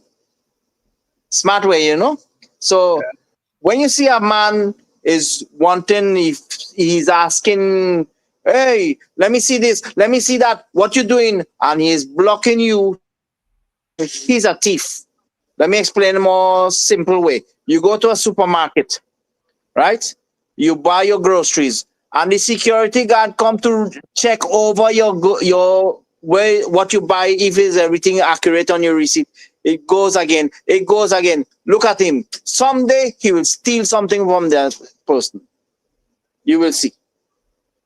Right? So they cannot. They have what they cannot come and how you say the word exigir, make how you say, I don't know how to say in English,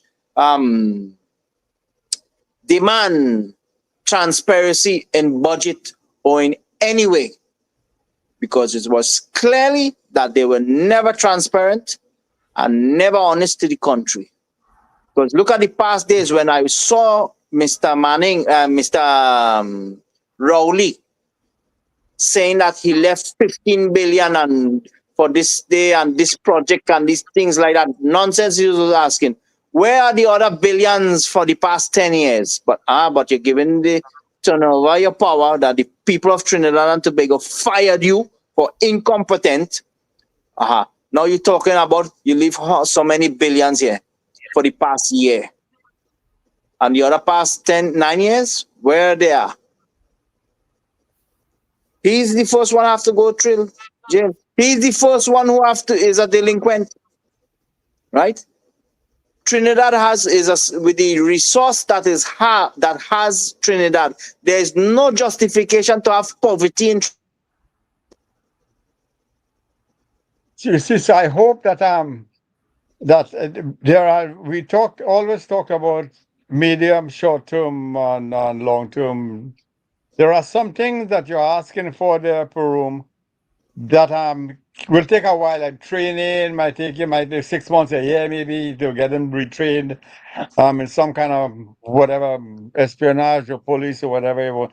That might be there are some things that the police could do from tomorrow that could improve their performance. For example, when you go to a police station and you see 4 police officers sit down doing nothing or just sitting around, what are you doing in the station, all of you? There should only be one person in the police station just in case a report is made.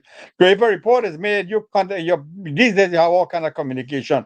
Wherever the police in the street, you tell them go to the city, they're already, some of them nearby, where the crime is happening, they're already there. What are you doing in this police station? What are you all doing here? Nobody should be, including the inspector, including the FCO in charge. They should be on the street. What are you doing in the office? They call you police officer. It doesn't mean that you mean to be in the office. You have no office. Your office is the street, on the beat. Be on the beat. What are you doing? Your vehicle park up. What is vehicle park up? Your vehicle, you're up and down all over the place. What you have them park up in the garage? Punch your clock and go lime somewhere. I told you the other day, if you have 8,000, you take 2,000 of them. And run a 4 shift, because you need one of them on vacation all the time, and then three shifts, 3 are 24 hours a day, and you have them round the clock all over the place. Some walking, some riding, some hopping, some hitchhiking, whatever. But you have them all over the place. When they finish the top duty, they go home. Somebody take over from them. They're on the street. They have no business inside. And the example I was using is in Carnival, how the special branch. Those espionage police, they come out in uniform. Yeah, The you're right. detectives, they're in uniform. Bring them out in uniform, all of them. Keep you could go on the detective. I was saying you don't need, if you're preventing crime, there's no need for investigation, because there's no crime. You're on the street. So you sit on the office waiting for a crime to happen. Exactly. We'll come. So hold on, we'll come just now. When the vehicle come, we'll get our vehicle and come. We have no transport, so we'll come. That crap. Run on the street, man. You could run a mile. We could run on the road. You don't have any vehicle. You're back to the 1930s. Walk down, take a bicycle. Get a bull cat, jump on a donkey. Oh, jump on a donkey cart. You have a road anyway, so you need a donkey cart because your road car can't pass on the roads. You see, so there are some quick fix things they could change it tomorrow morning. I hope Alexander not waiting to get a commissioner, then he go organizing. He cannot do that. He must tell them, commissioner or no commissioner, the work has to be done. Commissioner, he don't do work anyway. The commissioner sitting in office. The people on the street will do the work. Send your officers and them out. He well positioned. I hope he's not sitting down and waiting for anything. Like we talking here tonight. Tomorrow morning, I'll go into the police station and tell him what to do. He could do that himself. He could. You get the same Benjamin. Get Benjamin to get the whip cracking. Give him 6 months more, and then continue to refine a real commissioner. And he could put his hat in the ring. He could apply and be the commissioner too. He will be on the list. But we want to get the best who can do the best, not because of service only, but because of competence, because of capabilities, because of the long-term horizon, because of the vision you have. Tell me your vision for the police spend 5 years from now, 5 years from now, 5 years from now, 10 years from now. Tell me your vision.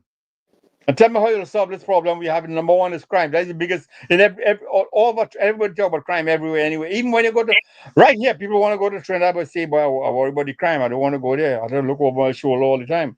I myself, when I go to Port of Spain, my back against the wall. My back against the wall. Because I want to see everybody passing in front of me. Nobody in the back of me. Well, I'm not scared, but I'm taking precautions. Yes. Before that used to happen here in Venezuela, and it was taken care of, as I said. Yes. You are totally right, Dr. Araujo. But there has to be a response team in the police office, in the station, the command center or HQ, headquarters. A response team to back up. Yes, that always is there.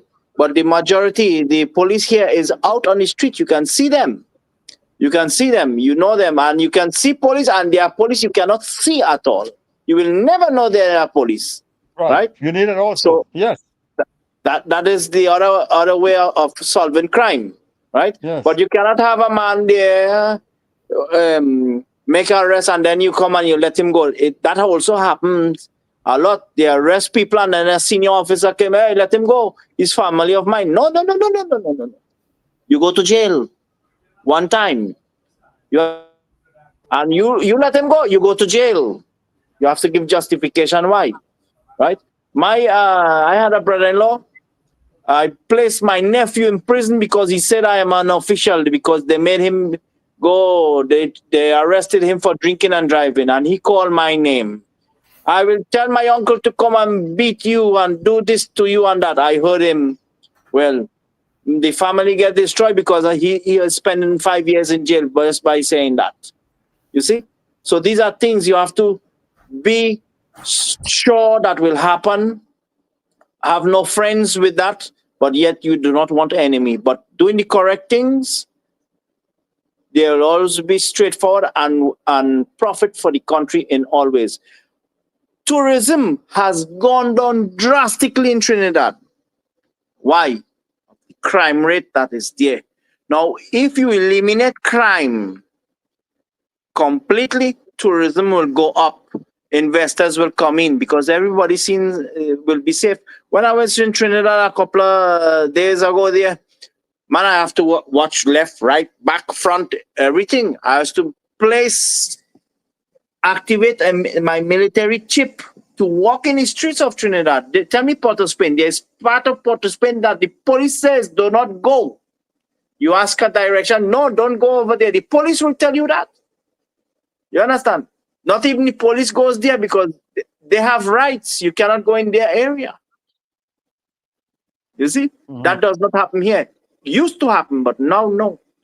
If the government does not put hard hand, retrain the police, good salary, arming the public, the law-abiding citizens, they have to do it. If they do not do it, they will stay down and they will go out. Right? Now, the PNM government placed, you can only have up to 50 ammunitions. Man, but you need practice every month. You need practice every time. No, you cannot have more than 50 bullets for a month. How much does the criminal have? They have hundreds by boxes. You understand? So you limit the man who is lawfully abiding, but you arm the criminal. You see? That is not correct. I'm Mm. not sorry about the way I speak, but it is the right way of getting things done by putting hard hand. Who get vexed. Who get angry. I don't care. Well, I Mm. mean, like, it's basic structure, like Dr. Mahat said. Tomorrow morning we could have it up and running. Yeah. It's the simple basic things you're doing. The patrolling, your response time, right? Is what will help to prevent the crime. Our first objective. I'm not a policeman. I'm in security. All right. My first objective is to prevent the crime, to prevent or to say any theft or anybody getting hurt. That is my job, right? It's the same. Is the same. Is in the same perspective. I mean, if somebody is dead, you cannot resurrect them no matter how much justice they bring and how much big fancy speech you bring and how much money you give. A person is dead. So our first objective is to prevent the crime. And we don't see I see a very lackadaisical attitude that we need to flush out with some of the people. We know we have the good officers, we have the corrupt officers. But it's just like when you're working on a job and you have some guy slacking off, it puts more strain on you, right? You're fighting a war and men not holding their end, they put more strain, they jeopardize your life. So there has to be a team effort in how we go about solving the crime. Everybody has to be on board. We have no room for traitors. Yeah. Yeah. And we are being recorded, so let me choose my word carefully. I would We're only like, listening to you. yeah. We live and direct. Well, I wish you. But we So we can I would organize like to something know. off here too.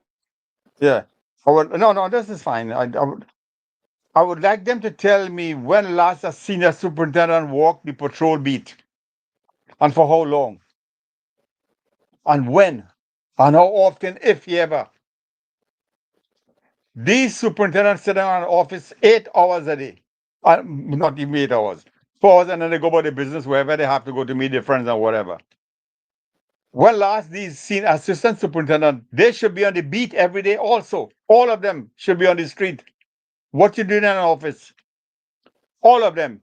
Like I said, the station, as you said, you might have somebody there to protect the station, and maybe and somebody there to in a diary in front of the diary writing on whatever report might come. If any, there might be no report coming in because if you're on the street, if they go report it to you, there's no need to come to the station anymore. So one person is enough in the station or two. There should be no vehicle backup. And you talk about breakdown, there should never be any breakdown. A breakdown should be fixed within 24 hours. That is the kind of thing that is not rocket science. That is not yesterday. That's not one. That is immediate. We want immediate. People want immediate action. And on some of the things that Forum was saying, you could get there. Someone might be illegal a little bit in this country, but that's things you could be more drastic in doing what you're doing and yet be legal.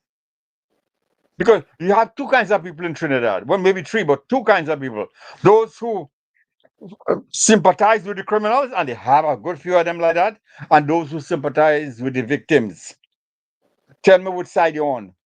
Let everybody in this country tell me where they are, where they belong. Because there are those easy things we're asking them to do that could be done tomorrow. Everybody all the papers are talking about who will be commissioner. Crap! You could be commissioner, it doesn't matter. The commissioner could do very little except if he are bright and he have ideas that nobody else has. But you can't be fighting up looking for a commissioner, looking everywhere and talk all the papers and talk about who will be on. Spending time talking about legality and illegal. Forget the law. The law is an ass anyway. Forget the law. You get the damn work. Get the work done. You already have laws in the books. Follow the laws and go you have to do. That's the kind of drastic people we need. Forum is giving us some good ideas in Venezuela. Our system may not be ready for those kinds of things, but that should be something that we could head towards in that direction as well. You have to have what is so complicated? A mindset. What is so complicated in getting the patrolling fully mobilized and the response? Yes. You have a whole big junkyard with hundreds of police cars there. We have people who can do straightening and painting jobs, right? And they out of work. We can put them to fix those police cars, you know. Yeah, they were glad to do that. We don't do it. And Trinidad Even have the it. They jail don't do members it. as well, the jail members as well, they know mechanic, they train them in mechanic, and there's a low cost for the security service. They repair the car. You have a car down, you have 2 weeks or 2-3 days to repair it. If not, I put in the next high security, no food, no water, and you will see you will get it done fast. Right? You guys carry on. I'll catch you up in a few minutes. I'm just taking care of some stuff here, right? Yeah. Right. So this way that we have, you see, law are there is not to be broken, no, right? And there are laws that are there that must be broken, right? Which one? The laws that does not protect the rights of a citizen. For example, you catch a criminal, he steals something, he commit a crime on a citizen, not on a property, on a citizen. Let's say direct. You have no. They say, oh, no evidence. Let him go. That is a crime. You see, you cannot put people in position who does not have proper experience. For example, military experience, foreign experience, fighting experience. Or when I say fighting experience, let's say you go out to the Middle East or you go to America, you go on tours, you know, military tours or something like that. You look for these people who have that type of experience. They will know, and it's life and death, not life, money and death, no, not death and money. The whole thing is here about in Trinidad is money, right? A man who is experienced and who knows, who have seen death very close, he will take care of the police service how it has to be, or the army, or whatever the security. You cannot just put a person who has no experience in security service. You cannot do that, and that is what is going on. You cannot put a person who have never been to a military training or police training, proper police training. You cannot do that, right? Here to be an official in police, you have to be a doctor, a lawyer, or engineer. You have to be one of those things. You cannot put a man who is in service in a high position that has no study. A doctor, military doctor, engineer, military engineer, right? A lawyer, military lawyer, who knows the law. And everybody has to study law. You have to give also education to the police as well, where they can have their promotion to go up. If you look at some of the honest police officers who have years, I have known one who have studied with me in primary school, have years in the police station, he have only 2 promotion in all his life. I say, man, but what is that? And a very bright fella, very bright, very intelligent. He said, man, for me being honest, they wouldn't even let me study law. You understand? So these things are as well, how you call it, manipulation or sabotage to other officers, because this officer is brilliant, they don't want him to go up. That has to stop. That is what is going on. Egoism, egoísta in Spanish, egoism in English. Ego. Right? That has to be stopped. But I always say, good salary, excellent training, people with experience, and people who do not care about money will bring the country up. But when you see a man that cares about money, loves money, he is a corrupted man. A clean conscience is a pure heart. If not, you will be slave to yourself. Yeah. Yep. Well, we have to have the proper checks and balances, but you guys carry on. I'll catch you in a few. Yeah. Yeah. So you see the people from Barakpo and Lengwa talk about Papui Road, the road that Kamla spoke about. They should be changed. I think I talked about it the other night. It should be called Papuri Drain rather than Papuri Road. So you could have a nice little canoe. You could have water in. You know, that's how they build canals in America. The road, there were canals and then there were roads along the canals. In the Barakpo case, you have a road where there was a canal, but the canal and the road is the same. So you had to trade in your car for a dinghy. A dinghy, you call them in Venezuela. It's a rowboat, a boat, a little boat, a dinghy. You know that's what they call it. I mean, someone dinghy. You know what dinghy is? It's a little boat that you're Yeah, not.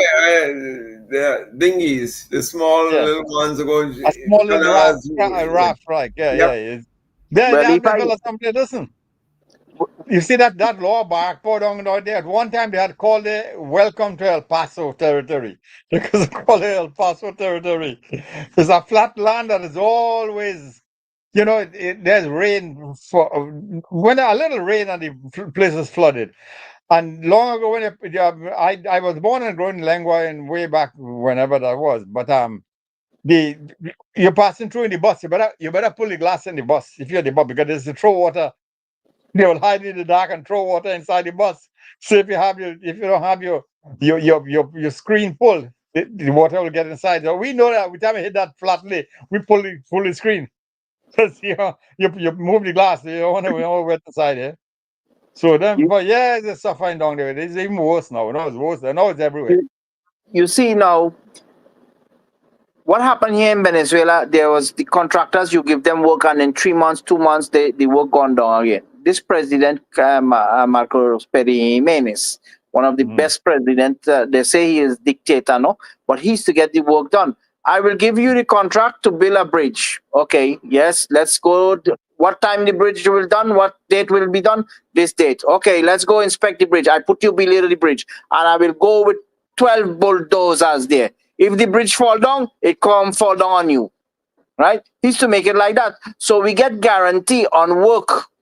And now of the best roads we have in Venezuela has almost 80 years of age and no repairing at all. Some buildings that is there today in Venezuela made by this president, right? He's to use the prisoners who went to jail, who is in jail, to build the roads and buildings there, and it's today has more than 80 years of age and is look like new.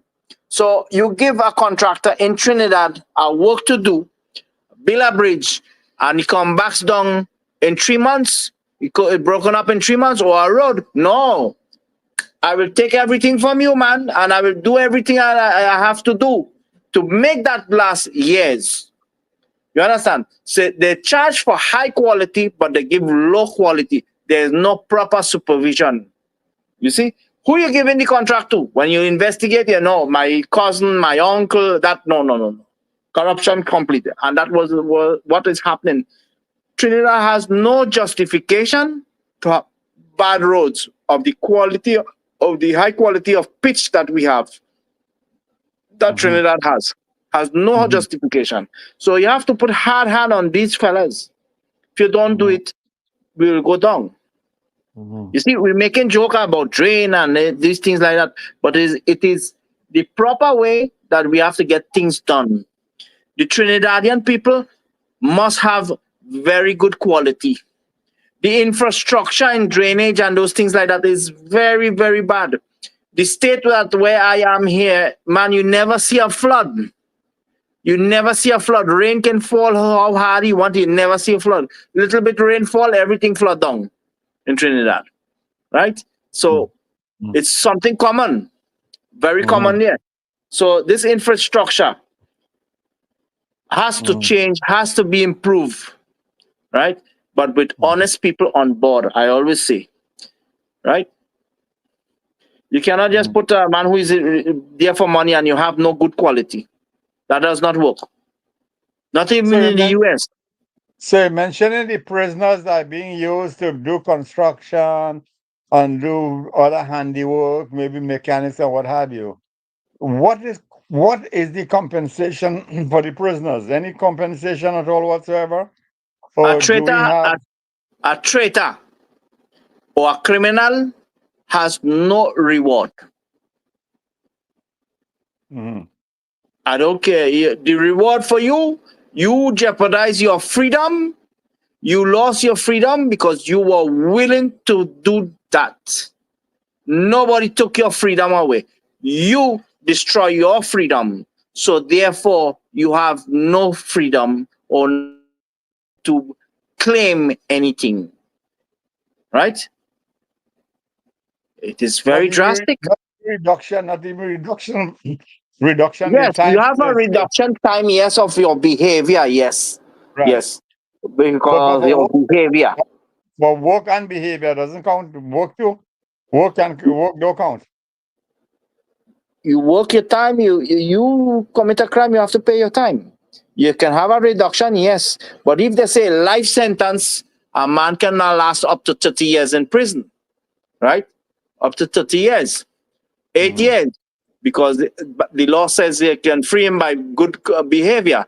But if you give him the numbers, look, you have 20 years for this, let's go 40 years for that, 50 years for this, total 300 years you have to serve that time. You understand? Yeah. So what has happened? Idle hands have bad thoughts. But when a hand is occupied, the mind is occupied as well. That is scientifically proven.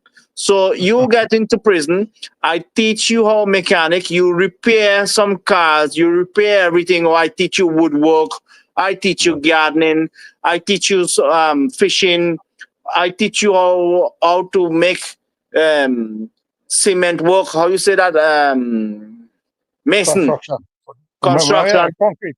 Yes, you can go out and look for work because one, you will get accustomed to hard work. You'll get accustomed to hard work, right? And you will not be in idle ways to do mischief. You see, there are ways in turning a man. A man is like a machine. You can program him. You can program him to be a criminal. You can program him to be a soldier. You can program him anyhow you want by the system. But we don't want to enslave anyone. You convert yourself into a slave when you try to force others, enslave others. What a criminal does, enslave the person by his or dominate his, take away his will and his ways, freedom. So you jeopardize your freedom, you have no freedom to speak out or to claim anything. Right? Yeah, that makes sense. You might say I'm a dictator, no? You might say I'm a dictator, but you don't have hard hands, they will laugh at you. They will hold your tail and from here to the end, they will even go to your beard and hold your beard too. Because that's what in home invasion, that's what they do. They tie you up, they beat you up, they tie you up, and for however long they and even when they leave, you have no freedom. They take away your freedom. And as you said, you take away my freedom, I would take your freedom 1,000 times over. Because you took away your peaceful people doing just in your own home, looking at television, bandits come into your house, tie you up, beat you up, asking for the code for the safe, for the where you have the gold and the money and all of that. I don't have, so they have to remember they beat you, try to make, when you beat someone, they can't remember. So you beat them till you're semi-conscious. And then you take the vehicle and they go.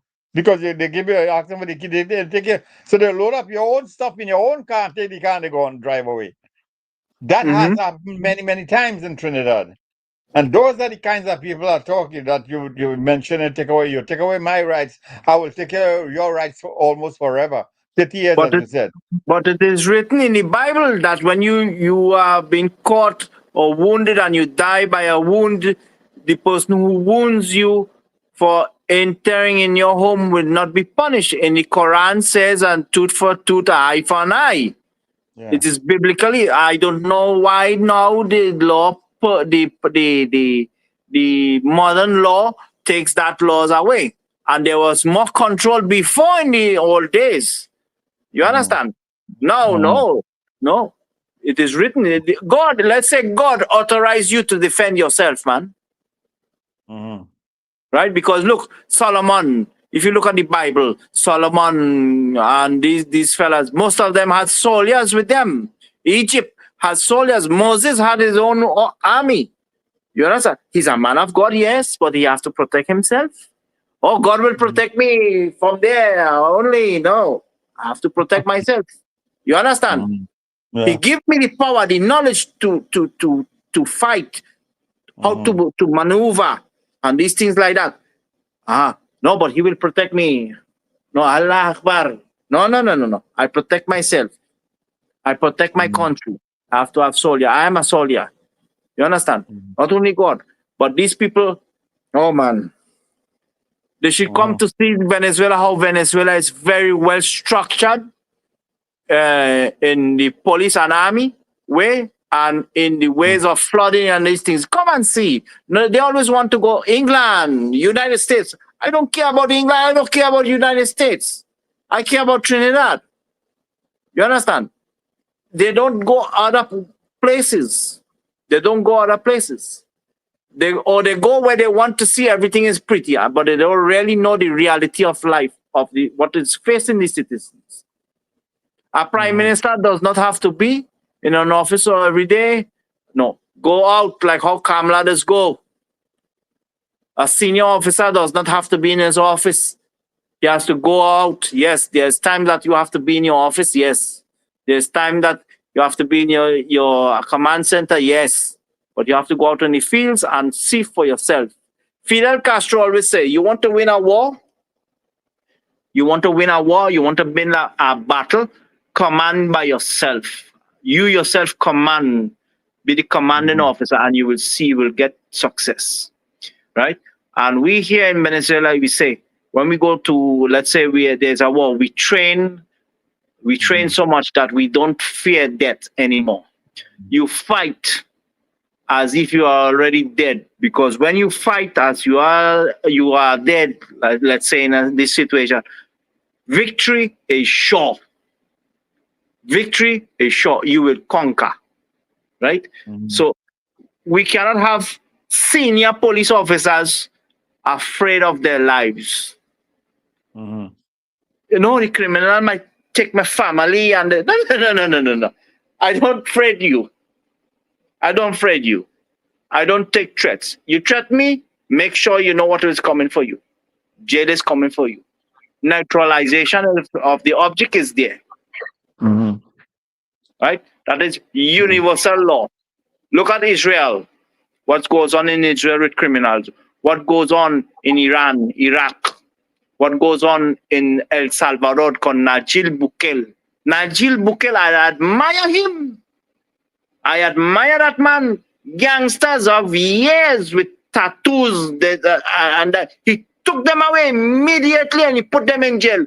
What did human rights start to talk about? Okay, they start to talk, but well, come, take them and go. Take them. I give you all the criminals. Go there with them, but not on the streets of El Salvador. Venezuela did it. It was successful. Trinidad must do it as well to have success. The people of Trinidad and Tobago have rights to be free and security and health. That is our obligation of the government. Took it away. The past government took it away. Now this government will bring it back. I have to bring it back 100%. Give me what I asked for, and I will get it done as well. No hesitation. Forum, in the chat, there is a message for you. In the chat. Yeah, I would have sent it to Dr. Parum.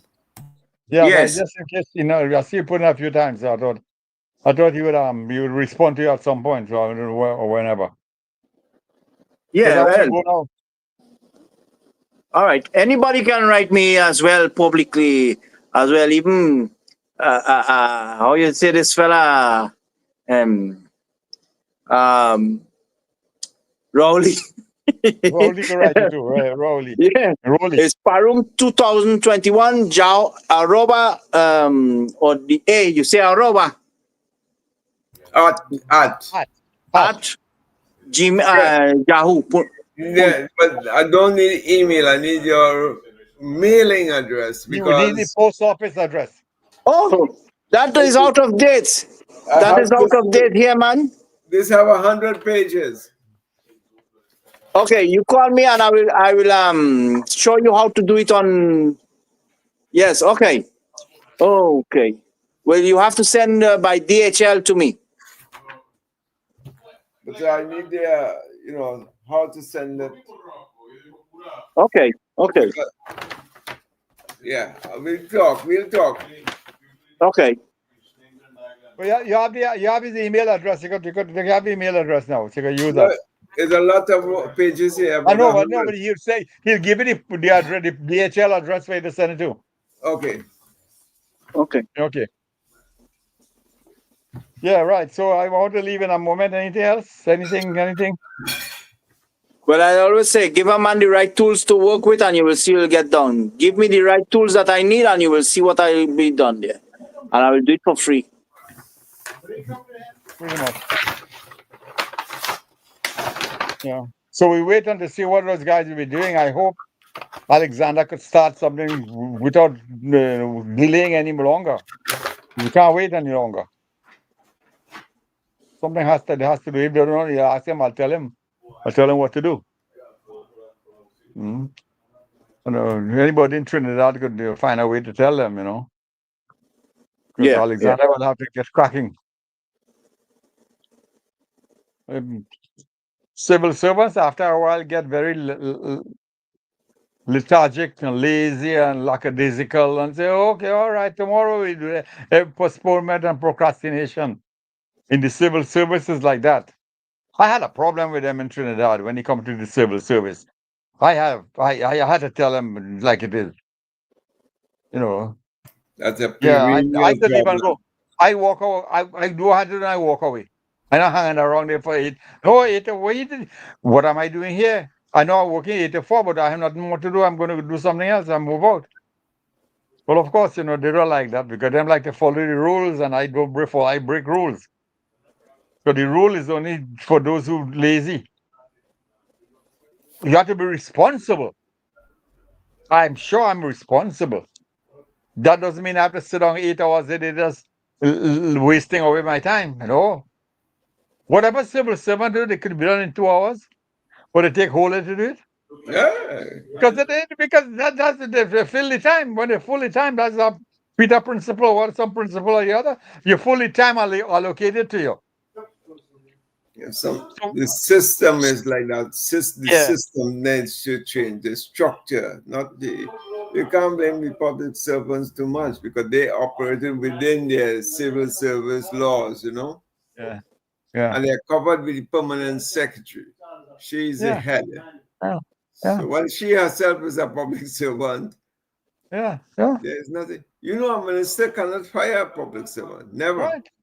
But that is what give them that lethargy and that lackadaisical way. Correct. Because you can't fire me. No, you can't. Straight. You can't fire me. They're telling you straight.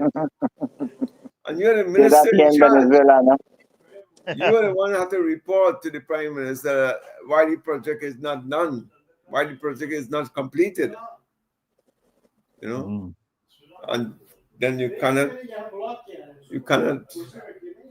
fire anybody. And that is such a big mental block.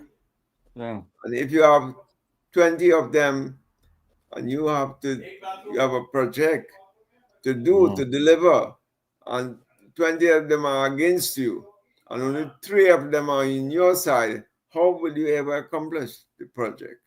You see, there are laws, no? There are laws that can defend the for example, the late Loximat, you call the law of workers. They defend the workers here a lot because there was a lot of supervisors playing the fool as well, firing people innocently. And now they put the works permanent. But also there are law of workers here, Article 105. They are way longer. I do not need your service anymore. You want to sue me? Okay, go ahead. I'll pay you 3 times, 4 times, but you get out. That's all. You understand? No soldier, no police. There are laws here that says no police, no army officers, no doctors or law or nurse can go on strike. Protest, yes, but you cannot go on strike. Right? Those are the 4 people that cannot go on strike. Protest, you can do. But if there is person in a public place and that the law, you make an let's say an application for some document, maximum 72 hours last year. Sometimes you get immediate response. What happened? It was to happen in Trinidad and in Venezuela, is like Trinidad, no? And it came and it changed all the senior officers, right? I need to have production. What is the production? Getting things done. Now, I don't know how you say in English, to register my medical titles, my medical degrees and those things like that. It took me only 24 hours. Now, for me to get a translation for my medical degree in Trinidad took me almost 4 months. You understand? A translation, something that you can just translate. And the person does not speak English, does not speak Spanish. Yeah. Right? He just put it in the translator and turns out everything. Oh man, you take 4 months to do that stupidness. Mm-hmm. You understand? So Yeah. these are people, and I paid for it. That is the most funniest thing too. I paid for it $700, TT. Wow. You understand? For one translation, one piece of paper that they put into Google and translate it, and on top of it, the translation is wrong. So you see, these are things that have to stop. The country has to be more productive, because not only the government, the culture that they placed as well. Yeah. You understand? That is what's going on. Yes, they have to have permanent people in the jobs. They have to have temporary people. Yes, people needs to have a stability. But you cannot have people who are stable and unstable in the country. You understand what I'm saying? Yeah. Right. Yeah. Unbalanced in the country, and that has to stop. Yeah.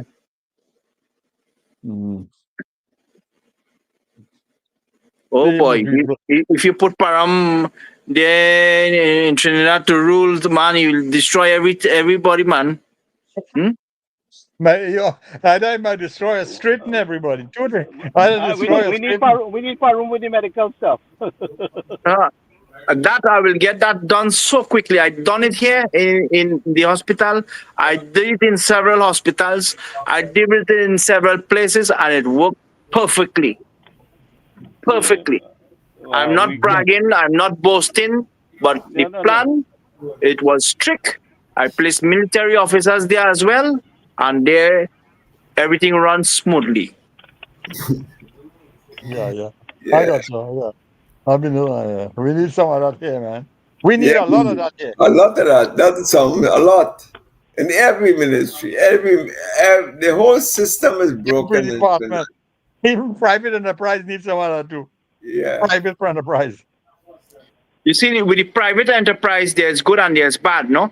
You see, if you put all the, let's say the cement factory or the food, X or Y, you have to put the government 51%. Why? You have financial backup, and you have the permission necessary for production.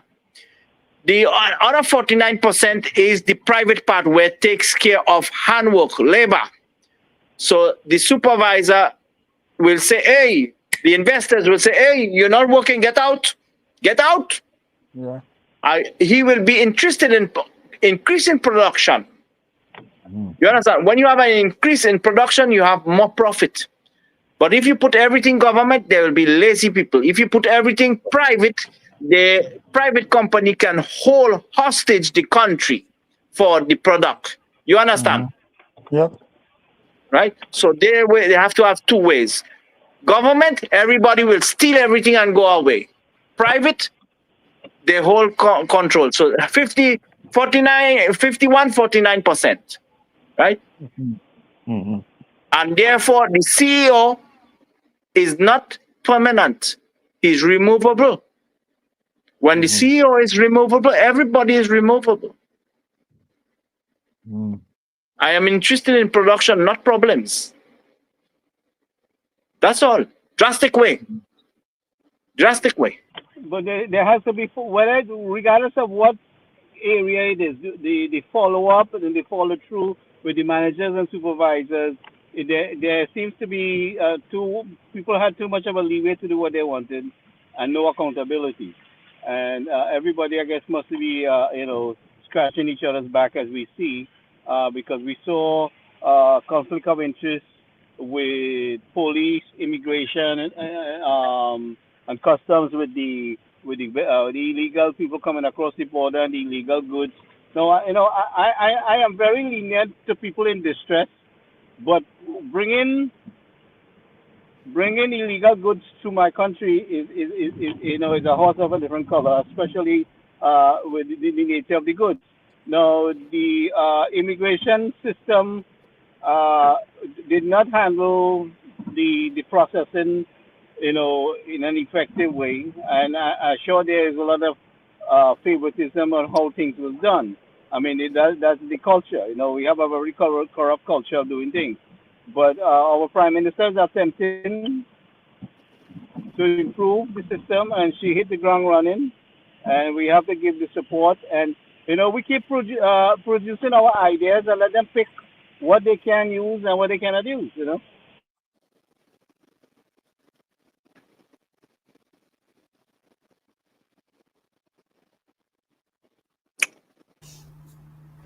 But Okay, guys, definitely, good night. the medical stuff, we need that. Definitely, we need that a lot. Yeah, the Good night, medical everybody. part as well is very, very bad condition. No, very Yeah, we bad need that. condition. So We need that. And go ahead. Yeah. you see, if you look at that, in no hospital in Trinidad has hyperbaric chamber treatment, and hyperbaric is so important for Diving, Google diving, they get something called bends. Bends yes, when the surface come up the surface too quickly, the yes. spinal, the You see, spinal. they don't look at preventive medicine. They look at commercial medicine. That is what is going on in Trinidad. So these fellas, they every procedure is 120, 100,000, and these things like that. That has to stop. That has to stop. Very big infrastructure, medical science. That is called Eric Williams, right? Eric Williams. Very big structure, and it's a failure, complete failure, right? They don't know what is emergency or what is urgency. Man, move it, move it. Lack of experience, lack of training, but they have the infrastructure. You can have a hospital tent set up anyway. I'm a military doctor. You can set up a hospital anyway and work.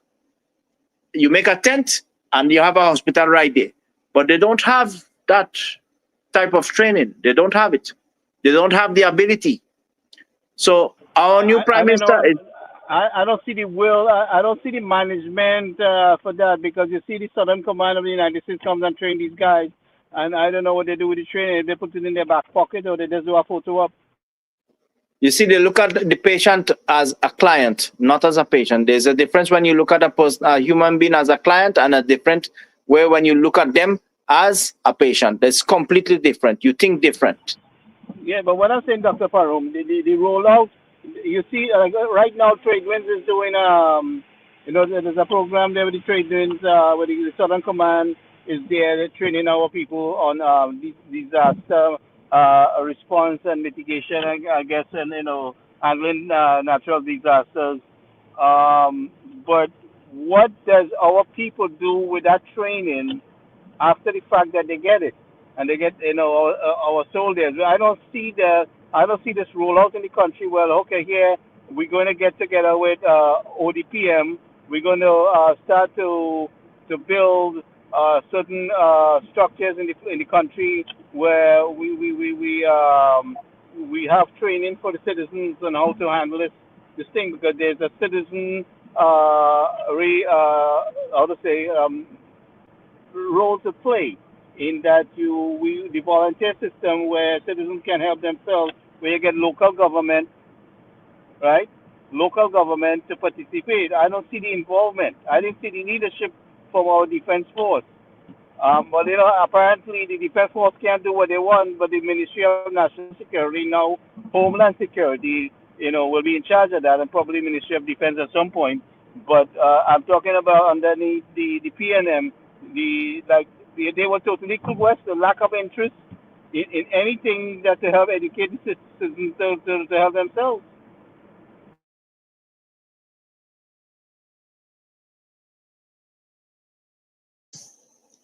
A very drastic case, So what is going on there? The you can bring up a good project, and what happens? The good people went away out of the country. Let's be straight with that.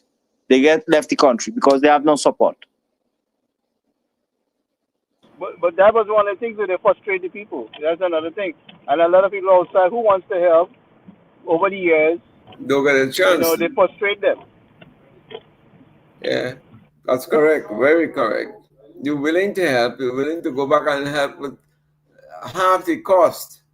You're willing to take a cut in your salary to go back. But even in today's world, where we have this high level of information technology, where we have a platform, a technological platform that you could be any part of the world and conduct training and supply information, and we're not making use of it at all. You see, that's why if the laptop something was not taken away, I will assure you that education, the people will have it. But they did that spitefully to enslave the citizens of Trinidad and Tobago and maintain them, the word I should not use, but I will use it, ignorant. I'm not calling the Trinidad and Tobago people ignorant.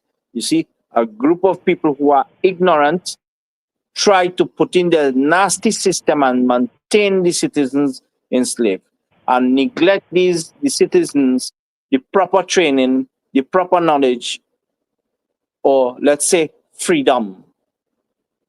Because education is freedom. Freedom of what? Of mental slavery or modern slavery. Well, you educate the people conveniently to keep them enslaved to you. That is what they do. They kept the system where they have control over you all the time, not to advance your knowledge to that extent. And if you're too bright, they know to take care of you. Yeah, that's exactly what. You can't be too bright. Well, here they encourage you. You take out a postgrad, you go take out a next one. You speak a language, to the language, they send you to learn the next one, and that's it. Because over there they will tell you you are too qualified. We have no place for you. So how the country can grow?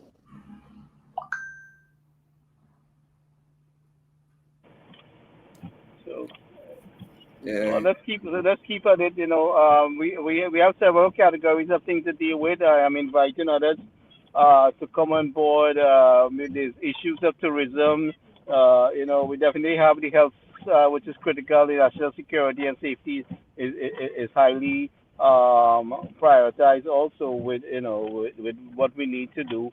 But there are other avenues and other ministry of things that we need to address. So I would like to invite others to come on board and share their advice and input and their, how they think about things. The platform is open to citizens of our country, both inside and outside the country. So with that, gentlemen, I think I will say good night, and we will catch up again tomorrow night if you have time. Yes, I need to wrap up. Anything else you guys want to add? Please, let me know. You can go ahead and say what you have to. If you want to add anything else? I'm okay. I think we covered a lot today. Let's see tomorrow. Yeah, like I said, earlier, I was happy to see Khadija on the ground there right away, addressing the flooding issues because we need that to be dealt with ASAP in order to save a lot of people some distress and deal with, and then even the people, the farmers. I'm very worried and concerned about the farmers with their crops being destroyed. So I'm happy to see they're on the job. Well, I expected Khadija to jump on it anyway. I'm hoping that she gets. Well, she will get it, because we have Mrs. Bisi as the Prime Minister. She'll get the resources that she needs to get the job done. And we also have our sister Jolene John, the Minister of Work. Correct. Yeah. I love that dynamic duo there. You Well, know. I'm not doing that.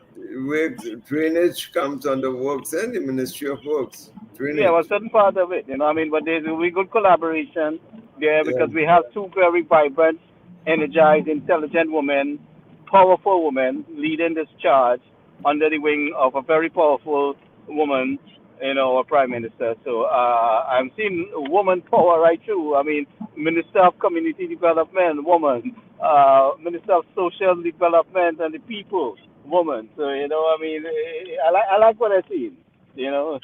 I'm very impressed with the kind of powerful woman that was assigned these ministries, and I'm expecting great things. It's just a matter of time.